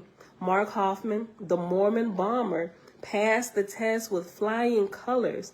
Later, he admitted that he had become expert at concealing his emotions. Lindsay, 1988, page 249 and 381. Forensic analysis know that, quote, many hardcore criminals, particularly psychopaths, devoid of conscience, can defeat the polygraph at will, end quote. Newton, 1998, page 175 and 69. The robotic, empty, nice guy can beat the box. No sweat difficult for a person with a normal ego and super ego to do. No tales or twinges of conscience are there to betray the detached mind, the disassociated self. He flatlines, he beats the box. After his second homicide, David Merhofer volunteered to take the lie detector test and to be given truth serum. He passed both tests. Gary Ridgway, the man-hunted Green River killer, passed 2 polygraphs. California's Zodiac serial killer stood his lie detector test on its head. Gray Smith, 1987, page 58. Why are they even still doing lie detector tests? If people can pass it, like, what's the point? Like, this outdated, just stop it altogether. Nope, you got to show me more than that. Hold on. Okay. We're on page 49, the bottom half. Abeyance has yet another earmark peculiar to absent self, inexhaustible funds of energy. It may seem surprising that we can find this abundance of energy in such desperate categories of bipolarism, astral projection, OBE, and MPD, but not really. Once we realize that retired self is a well-rested organism, the astral projectionist isn't transported on the wind of ether, whose currents revitalize the traveler so that he returns to the body feeling overcharged with vital energy. Outside of phenomenal time, fatigue is non-existent. There is no expenditure of energy. Battersby, 1979, page 88 and 91. Let me read that again, that whole little paragraph.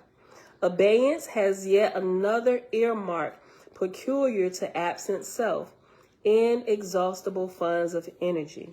It may seem surprising that we can find this abundance of energy in such disparate categories as bipolarism, astral projection, OBE, and MPD, but not really once we realize that the retired self is a well-rested organism.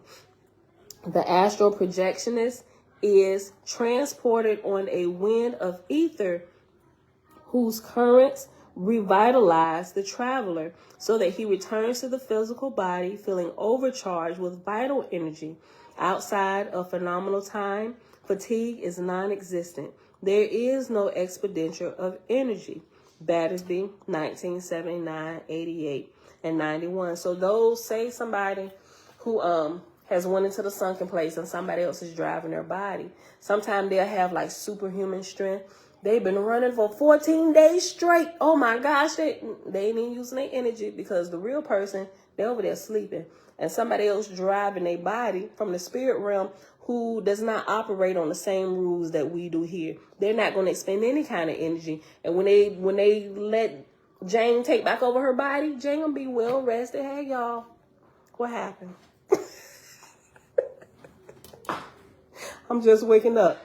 You just waking up, sis. We seen you running on the news for 14 days. A whole camera crew following you. What you mean? Hey, what's done happened? Look. Don't you ever get tired? One doctor asked the multiple Trudy Chase. Even her shrink did not know what to make of her enormous energy highs. She slept very little. Chase, 1987, page 17, 133 and 305. For the multiple whose lost time is spent resting in the tunnel while his alters who keep him asleep run the show, slumber is all but redundant. In her secondary state, the woman called Felda moved swiftly from one household task to another, seeming to possess enormous physical energy. Crabtree, 1985, page 40. At 14, she had fallen into a deep sleep, awakening as her alter. Even the alter personalities seemed, as they surfaced, to be rested, as if they had been in the deep relaxation of a trance state. The overall effect was the presentation of a tireless client. Spencer, 1989, page 13. Y'all know, right? Take a run, Forrest, run. I'm like, sis, hold up. Yeah, don't nobody go to that door. Something ain't right about her. The same lack of fatigue is evident in the hyper or manic phase of the bipolar personality, and for the same reason. When she is up, Dorothy, bipolar, can get along almost on no sleep. Other bipolars like Max never felt tired. Betsy, another, slept little, while Patty Duke herself could go 2 weeks without sleep. Now the experts suggest that lack of sleep may precipitate mania. Duke and Hodgman, 1992, 34, 46, 84, 12, page 95 through 97. But that makes no sense. Isn't it the other way around? Isn't mania, see chapter 7, we're going to get to that. We're not going to jump ahead, but we'll get there. Isn't mania, see chapter 7, and ACS, alternate state of consciousness, dominated by a restless, tireless, secondary personality? Let me put it this way. Rather than sleeplessness causing the mania, it is probably just the opposite. Too much sleep in the tunnel triggers the mania, right? You clicking out too much, right? You in the tunnel, that dark place, in the sunken place too long, and that's triggering the mania, right? Here's how. During the low depressed part of the bipolar cycle, the person tends to do nothing or sleep a lot and or be out of it most of the time. Being out of it, quite literally, self is diminished to the point of vacuity. Nature arbors a vacuum, and other alter beings step in. Longing for excitement and eager for action, they are full of energy. Vacant self is easy prey to the incorporeal intruder. In fact, the intruder, alter, often leads just that vitality that the host has forsaken.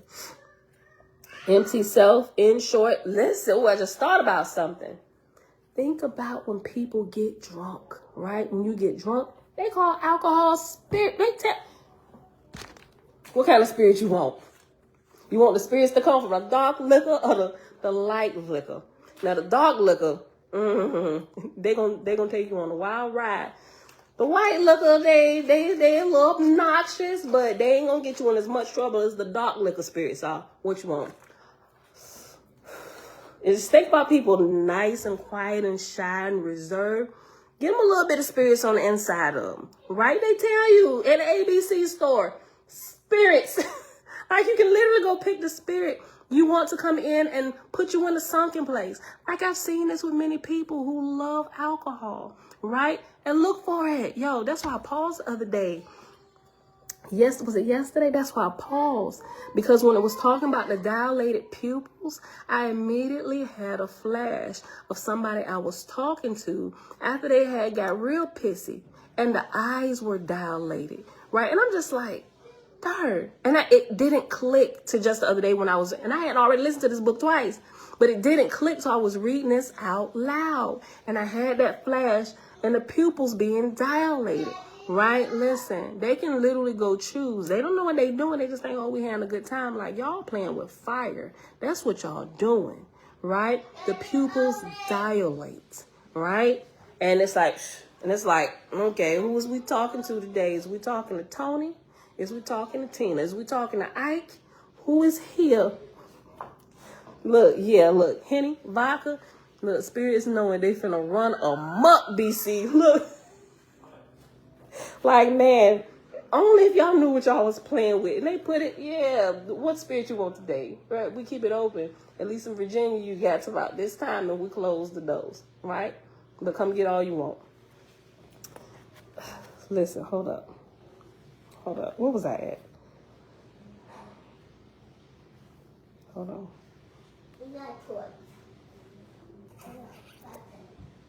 Slept a little 2 weeks. Hold on. Where was I at? Hold on. Nature arbors. Yep. Oh, right there. Okay, yeah. Where it says, vacant self is easy prey to the incorporeal intruder. In fact, the intruder altar often lends just that vitality that the host has forsaken. Right? So you got little quiet girls until they get a little bit of liquor down in their system. Now they looking like promiscuous Patty out here riding. No, let me, y'all get it though, right? I was about to say something. It makes them become more outspoken and do things that they wouldn't normally do. They say things they wouldn't normally say. Alcohol just tends to take them there. We know it's not just the alcohol. It's the spirits who come in to drive for a little while, right? They come to drive you around for a little bit. The alcohol, girl, yes, the alcohol acts as an open door. It literally opens the door, right? It comes in and it puts it's like I look at it like this. It comes in and it sedates the flesh, right? It comes in, it's like what happens when the Jedi mind trick, right? Or the sleight of hand, things that like musicians do.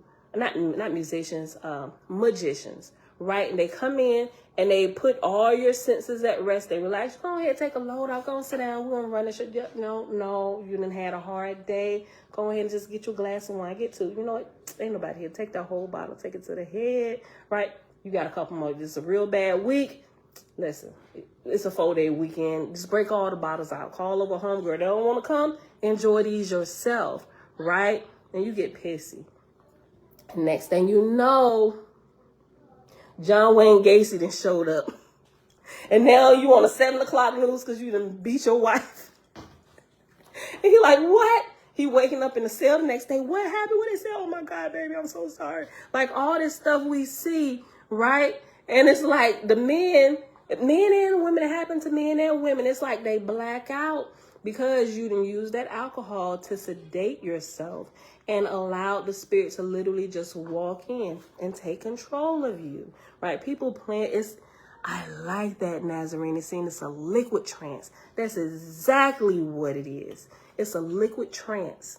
Yo, this is, look, everybody that love alcohol or know somebody that love alcohol. I want you to be paying just a little bit closer attention. Be looking at them pupils, like seriously. If y'all be watching people long enough, you know how many they take to the head before they start, all right, it's time for us to go now. They on their fourth bill. Or they done had 4 shots of that Avalon or whatever, right? Listen. Be looking at the pupils. Listen. I ain't gonna throw nobody out there under the bus, but I'm just saying, I be watching now. Look. Hold on. Longing for excitement and eager for action, they are full of energy. Vacant self is easy prey to the incorporeal intruder. In fact, the intruder, altar, often leads just that vitality that the host has forsaken. Empty self, in short, is a veritable magnet for spirit intrusion.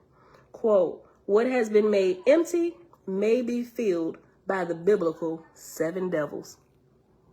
Sometimes they come in a bottle of Ciroc, Avalon, Hennessy, anybody still drink Mad Dog 2020?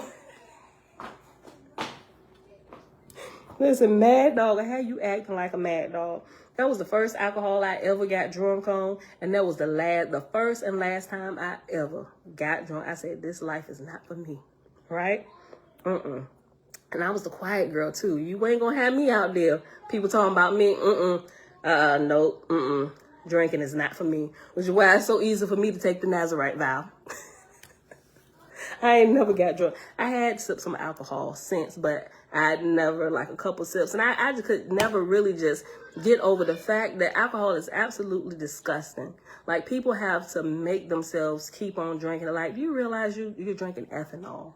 Like, you're drinking portions of ethanol, which is why it doesn't freeze, right? Well, alcohol, hard liquor, beer freeze and bust all in your freezer and all. Now you got to clean the whole freezer out.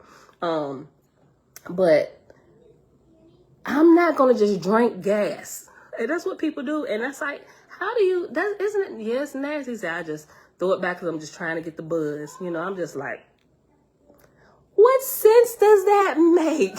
Right? Look. Shebrew, imagine the spirits come from 2 drunks. Imagine the spirits come from 2 drooks and the sex and the baby is conceived and how many... Shebrew. Yo, see, she's just saying something, right? Baby's being born crazy from the womb. What was the mama and daddy doing? Oh, this was the night we both had some Mad Dog 2020. We started with some rock. We had a couple mixed drinks and then, Imagine the state of conception of that child. We playing, but this is serious. This happens on a daily basis. Look, okay, y'all, let me finish reading this. Hold on, where we at? What time is it? 1:48? We'll go to the end of the chapter because it's Saturday, y'all. Look. Okay, so look, okay. What has been made empty may be filled by the biblical 7 devils, end quote. Arthur Girdham, The Psychic Dimension of Mental Health. The Psychic Dimensions of Mental Health. Quote, the excursion of the soul leaves an empty house behind, which may attract a parasitic tenant, end quote. Arthur Conan Doyle, The Edge of the Unknown. With the body house vacated, that tempting vacuum presents a fine opportunity for wandering spirits. If there are spirits nearby waiting for bodies to enter, they slip right in. End quote. Fior, 1987, page 115.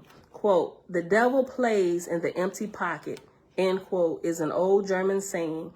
Also German is the word poltergeist, literally noisy ghost.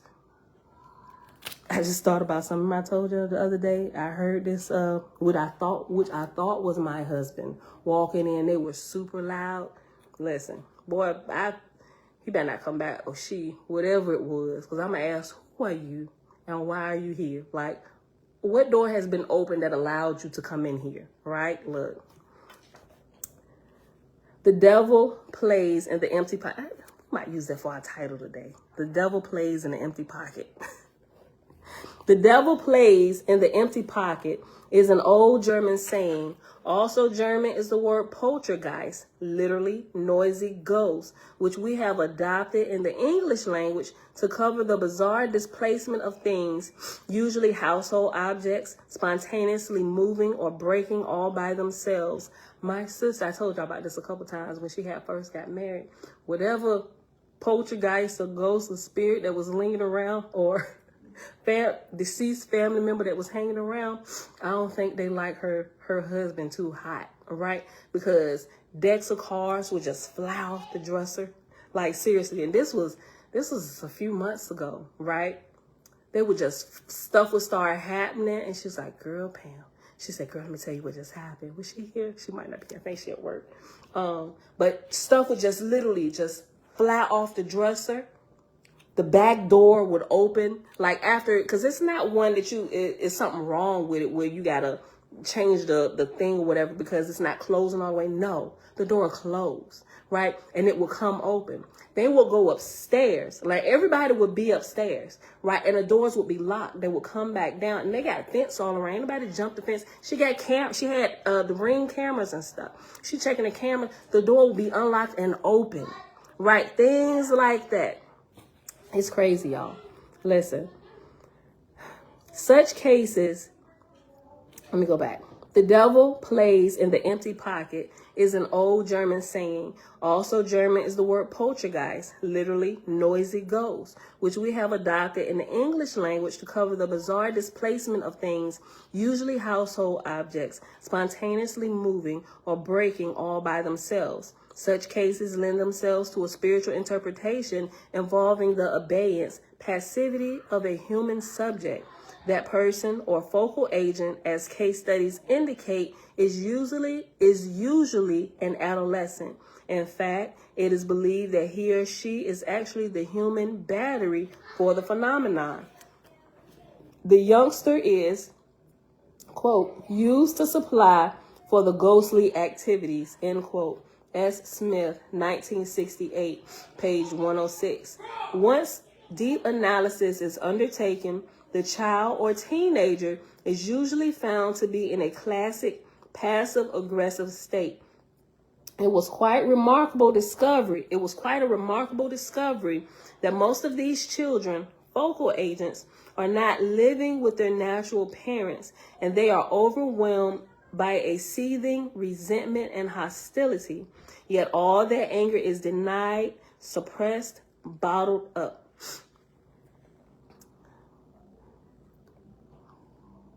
Vinette, listen, keep reminding me about the ashes in the closet. Could be. Look, Tikva, spirits hang around our elderly because they be saying the craziest things. They be mean and violent. Yeah, I seen drunk people bump their heads and not feel a thing. Yeah. Look, how you gonna get them to pay for it, Nazarene, and seeing faithers? They break it, they fix it. You talking about the spirits? Let me know how that work out. Look. And yes, it is the bottling that oh my gosh, Finette. I'm getting chills. I just think about this. You keep reminding me. You don't keep reminding me every day I walk in there and see it. And it could be, look, hold on. I gotta talk to my sister. Look. Whew. Okay. And yes, it is the bottling that makes for the human battery. One of the best documented cases is the Miami poltergeist, 1967. Julio, the focal agent in this case, was a 19-year-old Cuban, unhappily separated from his mother, who remained in Cuba, and experiencing severe problems with his stateside stepmother. At the Miami warehouse where Julio was employed, bottles of shoe polish began to fly off the shelves. A cigar box sailed across the room. Whole shelves toppled over of their own accord. No one was hurt, but with the phenomena ongoing, there was a lot of damage. When the mayhem was traced to Julio, not his actions, but his mere presence, some of America's top paranormalists got on the case. The young man they found typified the focal agent profile. A bundle of repressed resentments and denial, check. Harbored feelings of rejection and worthlessness, check. Inability to express feelings, especially rage, impotent defiance, check. Utter passivity, withdrawing, seemingly detached, check. Deep sadness, check. Hannah, my husband's ashes are in my closet too, waiting to take him back to Jamaica. Yeah. Oh, Sheba, what about the ashes in the closet? Y'all, please share. Okay, so my dad is sitting off up in my closet. Listen. Now, look, Vanette, because I shared the story, but Vanette, ever so often kindly reminds me, sis, you got rid of them ashes in your closet yet? Right? So look, now that I'm thinking about it, like, sometimes you're just thinking about stuff, but when you say it out loud, like this part that I just read out loud, I think about this, but the thing is, we got my father cremated. He passed in 2017, right? So, but when we cremated him, here's the biggest reason why I hadn't really necessarily gotten rid of it yet. First of all, he split up between 3 households, right? So I probably maybe got like a head and a leg. My sister probably got like some fingers and toes, maybe the backside. And my aunt, who's in South Carolina, probably got the rest of the ashes. And a lot of the cardboard box that they probably cremated him in as well, right? So it's like, okay, so what portions of daddy do we really have here, right? Like, so, but they said we have an eternal flame. I don't think I ever showed it to her, so I don't want to get it. My husband had to put it up. I can't even reach it. Unless I get the step ladder in the closet. But it's called an eternal flame. Take for your husband in the shed. That's not funny, but the way that it's not fun. I'm not laughing, but shed it. Okay, listen. So they said when they was making the eternal flame, it's a keepsake, right? So they had Shiru, daddy's home. Listen, that might have been my dad I heard walking them heavy footsteps and crap now. Listen, I don't know, but like, listen, daddy, is that you? Look, stop playing.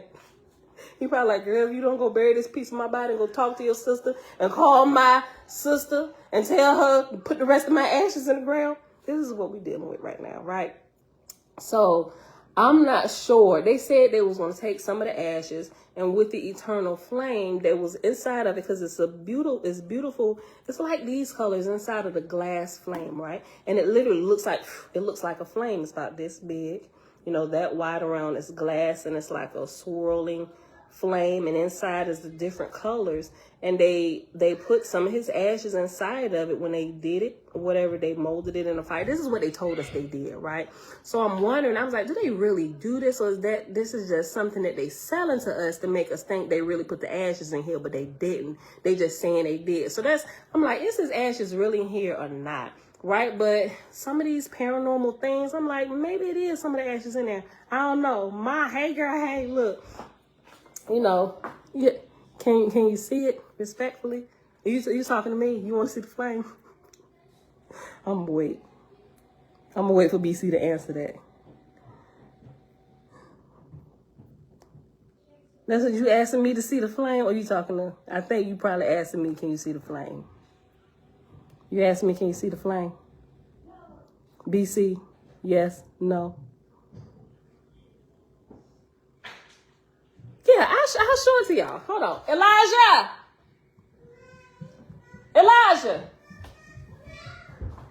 Where's Elijah? Tell Elijah I said come here. Yeah, Mama. Tell Elijah I said come here. Yeah, I'll show it to y'all. It's probably a little bit bigger than this bottle, right? But now that I'm thinking, the more that I'm reading through this, because it was after. Now that I'm thinking about this, after my dad passed, because my sister, where all this stuff started happening in her house was after she moved, because my dad passed away. at the house she was at. But shortly after he passed away, she said, I can't be here because that's where she had taken care of him at for the last couple of years, and it was too much for her, right? So she moved, but after she moved, that's when like all of this paranormal behavior started happening like all the time. We also had the flames in our home. So now I'm like, Vinay, you might be right. Where's Elijah? Is he in the bathroom? Elijah, do you got on headphones? Hold on, let me ask him. I'll show y'all. Yeah.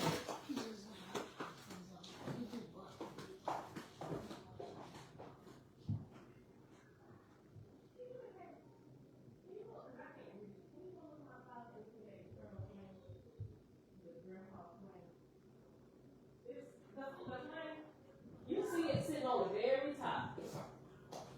That crystal flame with the pretty colors going through it. Yeah, so now I'm thinking about it. That's when go get Grandpa out of the closet too. Listen though. Now, like I'm really thinking about this because, remember I told y'all it came stomping like mad, and it came in my room, walked all the way to the closet. Now that I'm thinking, I don't know, because my sister would have came in by now. She either at work or she home sleep or something. I'm gonna show y'all. He gonna go get it now. He gonna go get Grandpa out of the closet. Or part of Grandpa. Look, some of this stuff that be happening around here, like yesterday, I was standing here in the kitchen. Now it don't like the spirit, whatever entity is here, like it don't be messing with me. But I'll see it. Like yesterday I was standing here in the kitchen and I thought my husband was standing behind me, right? And then, cause I could see it, I was like, babe, and I turned around, I'm like, babe, and I walked around cause I literally thought it was him standing behind me, but it wasn't. Like I saw the shot, I'm like, look now. Okay, so this is the eternal flame. Leisha, look, my sister here, she on Facebook. Look, girl, okay. So, how long you been here? Did you just come in? You probably wondering like, oh my God, why you got daddy? Look, we was reading through this and something just dawned on me. So remember how the house, remember after Dad passed and the house you moved to since like 8:30. Okay, so you heard everything I was talking about. Okay, so didn't this stuff, the doors and the cards flying off the dresser and stuff, didn't that stuff start happening after Dad passed? Didn't all this stuff start happening when we had like, you got a portion of his ashes and I got a portion of his ashes and Aunt Nene got the other portion in the box in and out of sleep? Okay, you hear the question? Yes. Okay, so listen. Okay, so we was just reading through a portion of this, right? And something dawned on me. And I told you about how I felt like this spirit, like literally, I thought it was James coming into the room. But no, that was Cher. I was on the phone with Cher. I was talking to Cher, my baby sister. But it wasn't him. Like literally, I heard him coming up the stairs, and what dawned on me, I realized that it wasn't him when I heard my husband actually, his keys hit the door and he was punching in the code. I'm like, wait a minute, who just walked up here? And I'm thinking now, and then I hear my husband walking up the stairs. It wasn't as hard, and he pushed the door open, and he came right over and he pulled the covers off me. Because I was being foolish that night, because he said, Pam, I want to talk to you when I get home. And I really want to have that particular conversation at night. I'm like, I'm going to sleep. I ain't got the time for it tonight. I'm going to sleep. Right. So, but I was still up talking to Cheryl on the phone. Right. And so when I heard his truck, because my husband got these huge pipes on his truck, and I was talking, it was almost midnight too. No. And I said, oh, shoot. I said, girl, I got to get off the phone, James, so I'm about to go sleep. I don't feel like having this conversation tonight. And she said, girl, you stupid. So literally, I'm on the phone, FaceTiming with my sister, and I'm running through the house, up the stairs and stuff. I'm throwing off my clothes. And then I left my head wrap on my head, but I'll never sleep in my head wrap. So I hopped in the bed and so I was like, oh, shoot, I forgot my bonnet. So I snatched off my head wrap, had to hop up, run to the bathroom, grab my bonnet, put it on my head, hop back in the bed. No sooner than I did that, I heard the walking up the stairs, right? Heard the walk, and it was like a hard, not stomping, but heavy foot. Like, don't be walking on my stairs like that, right? And so I heard it coming up the stairs and pushed the door open, like a mad pushing the door open, and just walk. I'm like, I know he about to come snatch these covers off of me, right? And so, but he didn't. He walked past me, and you know how it sounds when somebody walks on carpet. He walked on the carpet just as hard. I'm like, dang, he must really be mad. You know, he's walking, and then when he got off the carpet, walked into our bathroom, I heard the transition of the footsteps from the carpet to the tile floor into the bathroom, and it sounded like walking on tile till he got to the walk-in closet past the bathroom. It went back on carpet. I heard all transitioning of the sounds. And then I heard him, yes, son. And so then I heard him back there, and it sounded like it normally sounds like if he take off a jacket or something and just let all his clothes fall to the floor. I heard that, right? Was this a dream? No, this was real, son. I didn't share this with you. You're 7 years old. Why would I tell you this? Going upstairs. Listen. Look, so that happened, and after I heard the clothes, or what I thought was clothes, hit the floor. He was looking for the ashes. Vanette, you gonna leave me alone? Stop it. He was probably looking for, like, where the rest of my body at, Pam? Well, I'm still not in the ground, Pam. Look, it probably was Vanette looking for his ashes, sitting right up there on the top shelf in the closet. It's like open because we got like a shelf built onto the wall all around. It's sitting like right when you walk in, not right in the middle, but you walk in like slightly off to the left side a little bit. That's where it's sitting at, right? So he was back there, and then it just got quiet. And I'm like, what is he doing back? I'm thinking it's my husband. Like, what is he doing back there? Like, why is he so quiet, right? And so I'm like, and so now I had covered myself up, faking like I'm asleep, and so I had to take the covers off my face so I could breathe, like. So I'm like, what is he doing? I'm like, why is he taking so long? He never that quiet back there in the closet. But to my surprise, I heard my husband, like when I'm actually in the room, I can't hear nobody when they start at the bottom step. I hear them when they get like 3 steps from the very top. I heard that again. And then and he doesn't walk heavy like that. He walked in the room and pushed the door open. I thought the door was open by the way I heard it the first time, but he pushed the door open and he walked right over to the bed and he moved the covers. He said, babe. I said, babe. And I was like, what? Wait, what? You just walked in the room. He said, yeah. I said, no. Look, he come down the stairs. I said, no, babe. I heard somebody in the closet. I thought you had already came up. I reminded him about this the other day. We was in the shower. I was like, babe, you remember the other day when I said that? She tripping, man. Look. I wouldn't know that. She was sleeping. She was dreaming. Listen, didn't I tell you he said that to me? I was not asleep, but he can call my baby sister on the phone because I was on the phone talking to Sherry when he pulled up. Because I had already told y'all, I was being foolish. I didn't want to talk. He said he wanted to talk. I didn't want to talk. I was like, Sherry James home. Let me run this. So I'm on phone with my sister. Y'all see how ignorant she be acting when she don't be on it? Y'all be thinking this smiley face be for real. I'm telling you, y'all. No, I do. But that night, sometimes I don't be want to have conversation. I want to go to sleep. Nah, she be in her funk, man. Straight up. I was not in the funk. I just didn't want to have that conversation. If y'all ever seen Tom and Jerry had his friend, that white cat, and he said, no, the white mouse said, don't you believe it? Listen, look. So, and then my husband, I was explaining, I said, no, babe, listen. And I explained everything that just happened. That was that demon spirit that was in her that said, you know what? The master here, the peers here, let me exit.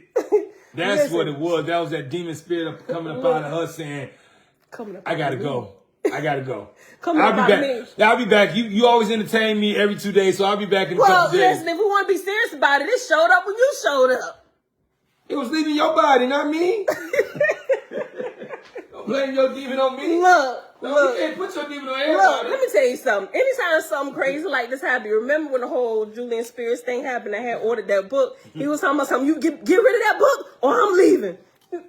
See, he don't play with the devil. See how you said she want to dance with the devil all the time, then want to run out the room? Talking about, ooh, the devil here. I'm like on Bad Boys. The devil don't live here. Listen. I'm like on Bad Boys. So y'all little friend over here. I'm telling y'all. Listen. She entertaining. I'm telling you. Entertaining what? Her and her demons. Oh, yes. stop it. No, seriously. Back lady. Listen. So, Leisha, listen. So, this crazy stuff started happening when we decided to put daddy ashes in this, right? Before y'all get married to somebody, just ask them, you and what demons do you carry? Ask that first. Listen, I don't disagree with that. I don't disagree with that. Before you talk about how good you is in bed, before you talk about what your credit score, and before you talk about what type of job you got, ask what type of demons do you carry? And what if they don't know? When they start naming them out, that's the person you want to be with. But if they say they don't know, wait, please run. Wait, hold on. Because they're going to be sitting up there saying, oh no, I ain't got none. Wait, you said the Nile is not just a river in Egypt. I'm telling you. You gotta quit doing that to Grandpa. Come get out here, boy. Come here. Listen, look, y'all. No, seriously. Listen. So the whole point was this crazy stuff started happening in our households after we cremated Dad and we put him in these eternal flames, right? She said yes. So what we haven't asked is Aunt Nene, because they out there in South Carolina. Take this back. No, I'm joking. No, because we need to properly bury Daddy. Now, Daddy wanted his ashes cast out to sea. I thought y'all supposed to have did this like 5 years ago. We was supposed to. Y'all so scared. y'all talk all this big into the top. When that rubber hit the road, they like, Listen, see, because we was going to go to the pier, because Daddy liked to go fishing and stuff, right? You know, he was always watching, what is it, the big tuna jank thing, the deadliest catch and all of that. And he kind of wanted his ashes scattered, right? But because now we have put him in the eternal flame, I don't know, it probably was my daddy showing up in the closet looking for the rest of his body. True. Wreaking havoc. He making simultaneous visits to me and Leisha's house, knocking cards off the counter. You still got these ashes in here. I can't go nowhere. Y'all got my dirty ashes suspended. You got mine sitting on this little light. You plug this in. Look, we got we bought all that stuff. Y'all is a trip, man. We got this little thing this mounted sits on, and you plug it in. Where's that at? It was sitting beside this on the shelf. You still got that? Yeah, but it was too big to put on the shelf. I thought y'all threw that away and kept that. Like, what was the whole point of it? You sit on this, and it has a light that goes up through the bottom of it. When you sit it up there, it's scary, girl. Yeah. Look, Daddy dead body on display in the closet. He coming in there. That's why I'm stomping up the stairs. This darn girl still got my body in this house. And I'm thinking it's my house. I was like, oh my God, babe, somebody in the closet. Girl, you dream, you tripping. You quit all this tapping into stuff. You call the devil. I'm going to leave if you don't stop. I'm like, babe, listen, we got to figure out what's going on in here. You bringing everything in here. I was like, what do you mean? And it's it could be. Well, look, my sister was like, yo, I just remember something. What you remember, sis? We really need to go ahead and we need to bury Daddy. Who y'all you want to do it in? Yours or mine? Take that over there to the other people's house and bury it in there.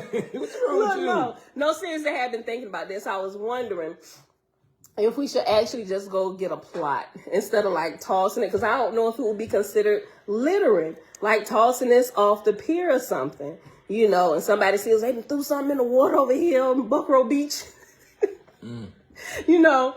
So I was thinking about all this stuff. If we should maybe like get a plot or something and just take the flame you got, the flame I got, make a trip, or have my Nene and them come here and we just, you know, put it in there, you know, do something. You remember something Janiyah said? What, girl? What'd she say? Look, go ahead. What'd she say? Because Grandpa probably be talking to her, too. We already got our thoughts about this. When I tell y'all crazy stuff be happening, and it's like we doing something wrong or something is off, we got to figure it out. Haunted house, yo. And I gotta deal with this type of stuff with this woman. Like, you see how What you be dealing with? you see how What you be dealing with? violating that is. You To be an like, I'm individual. out of here. Let's just go. Let's leave out the house. No, I don't. Girl, listen. Listen. I'm like, How we violating, we need this field guide to the spirit world. We need to read this, y'all. Listen, man, whenever you're doing certain things, be one with your other, please. You know what I mean? Don't be like so violating the person. You know what I mean? Tigger. Like, don't do that. Be Tigger one. said, put him in the backyard. Look, You Tigger. bring it, put it in your backyard. Look, Tigger said she already got her husband out in the shed in the back. But never mind, them two demons be fighting. They might be fighting. They might be fighting. No, we good. All due respect, Tigger. No, you know. yeah, no, I'm just joking. But no. Yeah. She this one right here, she gonna handle on her own. She gonna take this one here. So Hold on, what you tell my daddy before he passed away? I said, I have been taking care of you. What you mean? I think that's the reason you remember that conversation over any doggone thing. That means you need to be by my side when we go. I didn't say I was taking care of you like that. No, I'm joking. Look, okay, you said when she was in that place about seeing Daddy, Aunt Shelly, and Grandma. Yeah, because I was like, what she said is like, well, how would she get that kind of information? You know, so I don't know, but when, look, the Father will send his angels to gather his ashes from where you scatter it. I believe that. Vinette, the one keep reminding me, she keep be like, Pam, you still got your daddy in the closet? And so when she just said that, it just reminded me the whole thing when I heard the stomach. I'm like, well, shoot. And it really brought my attention to this. I'm like, well, this really could be what's happening. Well, do you think your aunt, his sister would want it? Ask first, you know what I mean? First of all, I need to call Aunt Nina and see what she's doing. All right. And see what kind of, you know, She they might out be like, there. man, I've been in peace. You know, you just never know. Yeah, I don't know. Yeah, I don't know, y'all, but seriously, yeah. So this is making a little bit more sense now. Yeah, so my sister with the back door opening, even when my brother was there, he witnessed it. He was like, I don't know what you got going on in this house. That's funny. Listen to my brother tell about some of that stuff, the back door and stuff opening by itself. And sometime when he would stay the night over, it would be happening and nobody else would be down there. So he was like verifying some of this supernatural paranormal activity and stuff. Right. So it's like, well, maybe we didn't, I don't know. Was we supposed to turn away from Jesus? Look, so all of this stuff literally start going through our mind, like, you know, and so we like really, okay, let's think about this. Let's not automatically jump into fear mode and blame everything because we done walked away from Jesus, but let's really figure out what's happening here. Right. And so, yeah, as we're going through this and learn about we are spirits housed in bodies and that we never die. We're eternal. And, you know, just all of these things coming together and really looking at it. Look, girl, I don't know. You probably right. That's why it's like we gotta call Aunt Nina. And sometimes she'll come in from time to time and she may say something, she may not. But I don't know. We're gonna sit and talk with her. You know, haven't talked to her about any like supernatural stuff happening, but we're gonna when we talk to her, we're gonna ask about some of the stuff. Have you noticed any strange things happening? You know, we had to break it in. Oh, you're welcome. All right, y'all. So, but yeah, this is just a little bit some of the craziness and stuff that be happening. Pam. Listen, Paranoid Pam. This joker here. But listen, you know what? Listen, this is, and then on top of that, do this, all right? Listen, this is what y'all need to do.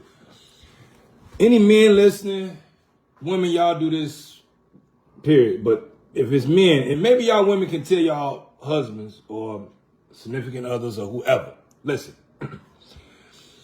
If you find your woman, your girlfriend, or whoever always falling asleep first, that means that joker scared.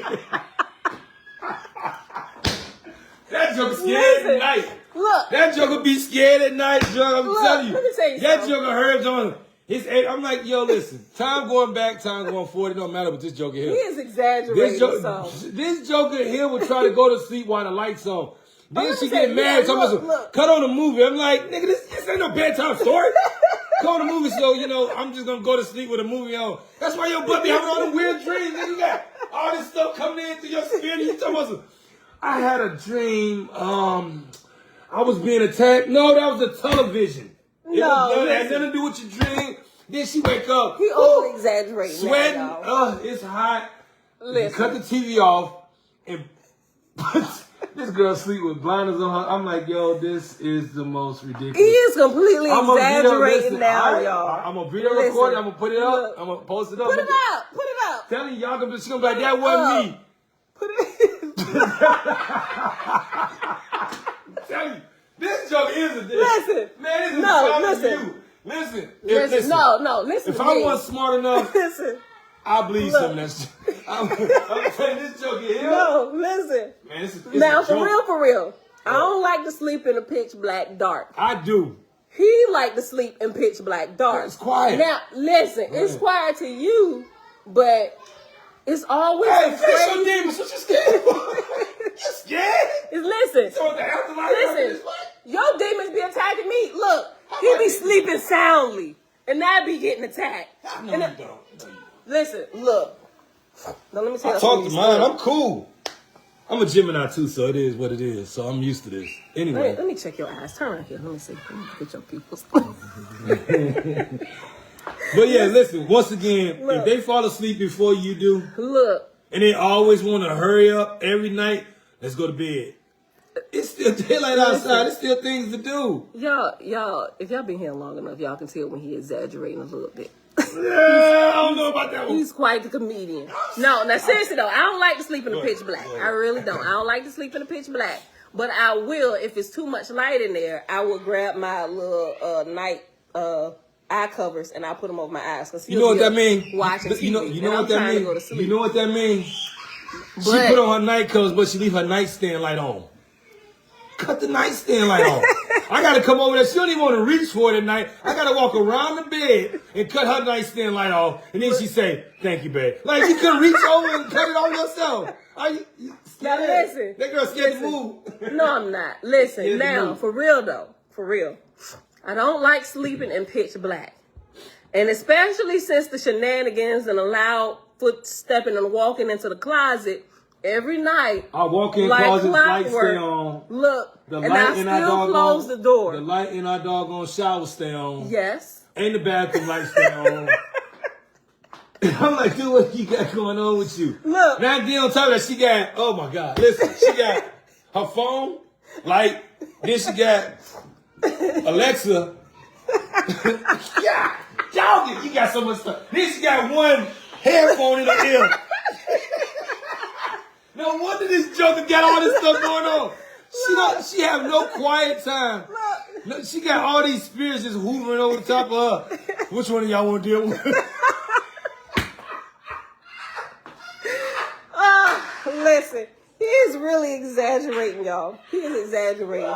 But I will. Look. Look. Man, I was attacked. I would. Look. You got 50 spirits sitting over here just. Which one of y'all Look, no. singing Kumbaya? Go ahead. Look. Dude, I that's will why you keep hide. listening. I will keep laughing at you. You making me laugh. No, man, I will go serious. turn the closet light on in the bathroom. Look, 'cause Come we on, got tell- what? tell the truth. 1, 2, the We got a light light in the on closet. the head of our shower. The head of the shower light. You keep Look, the see, water no. running. Listen. No, I'm joking on that one. You see, he playing. I'm joking. Okay, so it is. There's multiple lights in our bathroom where it can have different types of light in there. So even when you cut the shower on, there is a light for the shower. Listen, the that point only is- work, it's rent. The light works. The Ask light these works questions by when y'all water. dating in the first beginning of marriage. Ask these questions, man. These are like Hold on, very listen. important If I things. asked these questions when we first got married, I never got married to you. You want to get married in what? Listen, they ain't all I'm black. not talking about that now. Listen, I'm just saying, ask these if you dating people, I'm just saying, if you with somebody and that person don't know that about you, just talk about it. What if they both crazy when they get married? Because we was both crazy when we got married. I ain't got nothing to say about that. Right, see? There we I'm go. talking about now. Nah. Look. So You prefer pitch black, but I don't because they say women that live alone shouldn't, so I keep the night light on. ain't nothing wrong with that. A nightlight ain't nothing wrong with nothing. Listen, we might even get a nightlight. I'm cool. No, you know what? Forget a nightlight. She got a light underneath her nightstand. I should have ended this video before you came down the stairs. You know, so she got a night underneath her nightstand. Forget that. She buy right past that. She don't care about cutting that on. She got on every other. But this the point is the movies that she want to watch at night. No, a doggone what she about to go to sleep. No, I don't watch this. Look, I tell y'all, I wouldn't recommend watching this at night. What you said don't recommend. You always want to watch something. Scary movies. No. Oh, no, we won't watch that. We won't do scary. No. And then I know we're going to fall asleep watching the movie because I'd be like, what movie we going to let watch us tonight while we sleep? You right. You should. And that's every night, though. Look. Hey, you fat. All right, y'all. So y'all asked to see Daddy's flame. It probably, I don't know, it probably was my daddy. Look, my sister said my husband's scared of me. Like, because all this supernatural stuff be going on inside the house. And he was saying stuff like, he said, what kind of witchcraft and stuff going on in here? And, you know, my sister and my niece and stuff, they done got used to stuff just, you know, just happening around the house, but it freaks the crap out of anybody else who comes in there. And so, but yeah, you know, it really could be the spirit of our Father. I don't know. Some people that may sound like, oh my God, what they got going on this channel, but it really could, because that's now that we talking about it now, we reading through this. That's when all this stuff started happening. After our dad passed, and we brought the flames and stuff into our house. So now, like, seriously, sister, we gotta do something about Daddy Eternal Flames. We know his spirit is forever. We just want to properly bury his body. You know, especially if he's supposed to be continuing to grow and rise up. He can't move. So y'all two, the only two that got pieces of Aunt Nene. Okay, well y'all three should talk about it and come up with a place to properly, and then put it back together and, you know what I mean, place it somewhere if that's what it's gonna be. Yeah. You know what I mean, if that's what it's gonna be. So instead of you putting it somewhere, just put it properly. Yeah. Just don't do me like that. I don't want y'all to do me like, don't listen. I ain't gonna do you like that, babe. I told you, plant me in a tree. Plant me in a tree, put me somewhere. Who will? I'm gone. I'm out of here anyway. Look. But anyway. Listen now. I ain't gonna talk about that right now. Oh, because I was about to say. I ain't with all that right now. Oh, because I was about to say, you got to make sure your spirit can rise. Flesh holds it down. Man. I'm just saying. Man, finish talking. Look, the Bronze Joe report said, got to train yourself about the dark. You know, folk that have the out of body experience say the dark void. Prepare yourselves. Got to get this fear out. Yeah. We working on that. She getting a little bit better. She challenged herself, but it is something. Yeah, But I mean, anybody, you know what I mean? Different than spirit world darkness. Everybody deal with fear differently. Some people, you know, they fear for other things. Some people, you know what I mean? Everybody, but everybody voice it. True. Everybody don't voice their fear. You know what I mean? Yeah. Some people hold it in, and sometimes if you don't ever challenge yourself, how you know what you fear for her? Yeah. You know what I mean? I ain't gonna say, you know what I mean, hey, let's go bungee jump, and that's gonna be, you know, everybody don't have that type of fear, but yeah. All right, y'all. You know what? I think we're gonna. Yeah, Iman said no more animal sandwiches if you want to rise. You know what? You and this animal sandwiches. You know, that's one thing I had remembered. You know what I mean? I told y'all. That when y'all was doing that she's the original one that said it, right? When y'all was having the girl talk? No. T said it. Oh, okay, gotcha. Yeah. Kila Olam. Yeah. But that's what I remembered. I never heard that before. Yeah, he was like animal sandwiches. Yeah. So. Yeah. So. All right, y'all. So where do we stop? We just gonna pause. Hold on. My page is flipped. I gotta find my spot. I think it was here. We just gonna pause where we was, and I ain't gonna read no more. How long you been talking? Shoot. They say 2 hours and 29 minutes and 25 seconds. So we about to pause right here, y'all. Shucks, this last hour was been the James and Pam comedy show. The last what? 10 minutes? Okay, y'all. We're gonna pause. It was on 51, right? Yeah, I think after the noisy ghost, when I started talking about this spirit walking up the stairs and stuff. Okay. All right, y'all. So we're gonna pause right here. Let me put my mark, and I think when we come back, we're gonna start at the top of page 51 tomorrow. Back here, we're just gonna read this little paragraph over, and keep going. All right, so this was fun today. I enjoyed y'all. Look, we're gonna look, Vinette, we're gonna get this together. We're gonna make sure we Yeah, Vinette, they're gonna get it. They're gonna get it together. do a proper burial for our father. We're gonna get it together right. Okay, y'all. All right, so that's it, y'all. It's Saturday, November the 5th, 2022, day 255 of year 4 of reading through the books of the law and the prophets. Another 4-year consecutive day count, day 1,274. Today we read in the Oahspe, Book of Jehovah, pages 7 through 9, and in the Field Guide to the Spirit World, pages 44 to 51. You know what? I didn't do what you call it when we started, an adoration for the Father. Let me see. I got to do 2 now. I'm gonna cover the beginning and the end. What? You want to say something? Can I end the call? Oh wow! Yeah, son. I'll let you end it. Elijah want to end it today. You funny. Oh yeah, BC. Yeah, look, BC got all this started today. He asked to see the eternal flame. My portion of my father's eternal flame. Right, my sister got the other piece, and my aunt got the other piece. Right. All right, yeah, I'm glad you asked. So we got to talk about some stuff. I don't know, maybe it helped somebody else. I didn't even know. Like, I'm not the only one here harboring the body of a dead person. We got a couple more people. Yeah, you would say it like that, wouldn't you? Oh my gosh, look, I hope I don't get in trouble for that. Look, I'm not really harboring. If you got to watch this. We talk about the remnants of our loved ones and ashes. Look, YouTube might. Oh, they ain't gonna put me in jail. If I get another strike on the main channel, I'm going into jail for a week, so I got to be careful. Listen. All right, so Father, first of all, we thank you. Jesus on the main line. Tell him what you want. What about Jesus on the main line. What about? Call him up. Tell him what you want. Father, we thank you for that you created laughter. As a medicine. Yes, Father, we thank you for the creation of laughter, and thank you for, let's see, what's the second one? Pick a second one, babe. What we doing? Giving thanks?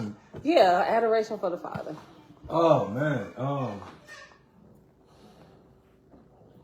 I mean, thank you for making everything to the mind of the pure. You know what I mean? To the pure, all things are pure and holy. Okay, yeah. This is good, clean, fun, purity, all right? Yeah. Okay, yeah.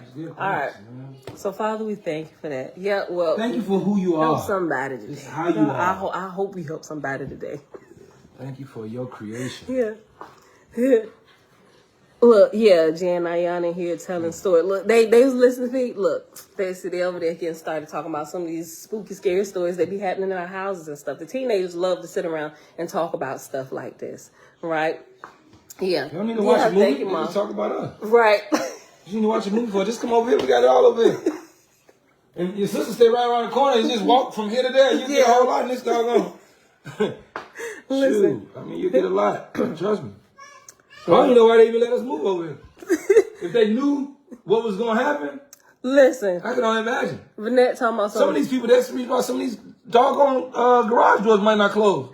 Look, demons hold them up. Look, Vinette talking about something. Put your dad in the living room and see if anything changed. Hold on, wait a minute, Jack.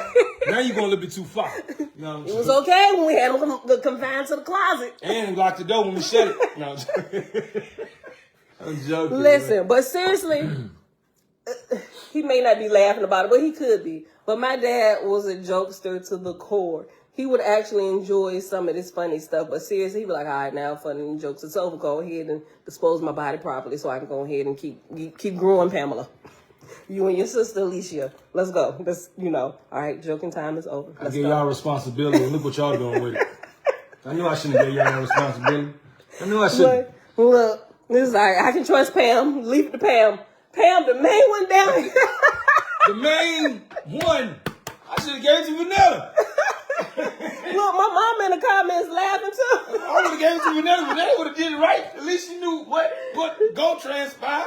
But my mom was gracious enough. This is y'all dad. Y'all. You should have took the ram by the horns and took charge. My mama left it up to us. Man, you see what happened when the kids don't know? You see what everybody got to deal with. We learning. The husbands, the kids, the grandkids. Look. We got to deal with all this. Yeah. It's crazy. All right, y'all. I love y'all. We about to get out of here. Soon, come on, we're going to end this. Hey, fat thing. Because you grounded. Your daddy holding you down. Say you ain't going nowhere. Come on, hey, Zay. you fat Come on. thing. You come in, you fat. All right, y'all. I love y'all. I'll see y'all back here tomorrow morning. Francis, shalom, shalom. And everybody that I missed, if I missed anybody. Thank y'all for hanging out, tuning in to another episode of the James and Pam Comedy Show. Wait, what? You just got me the show now? What's my name? All right, y'all. I'll see y'all back here tomorrow. What's my name? 7:30 a.m. Eastern Standard Time. Peace. Put it on.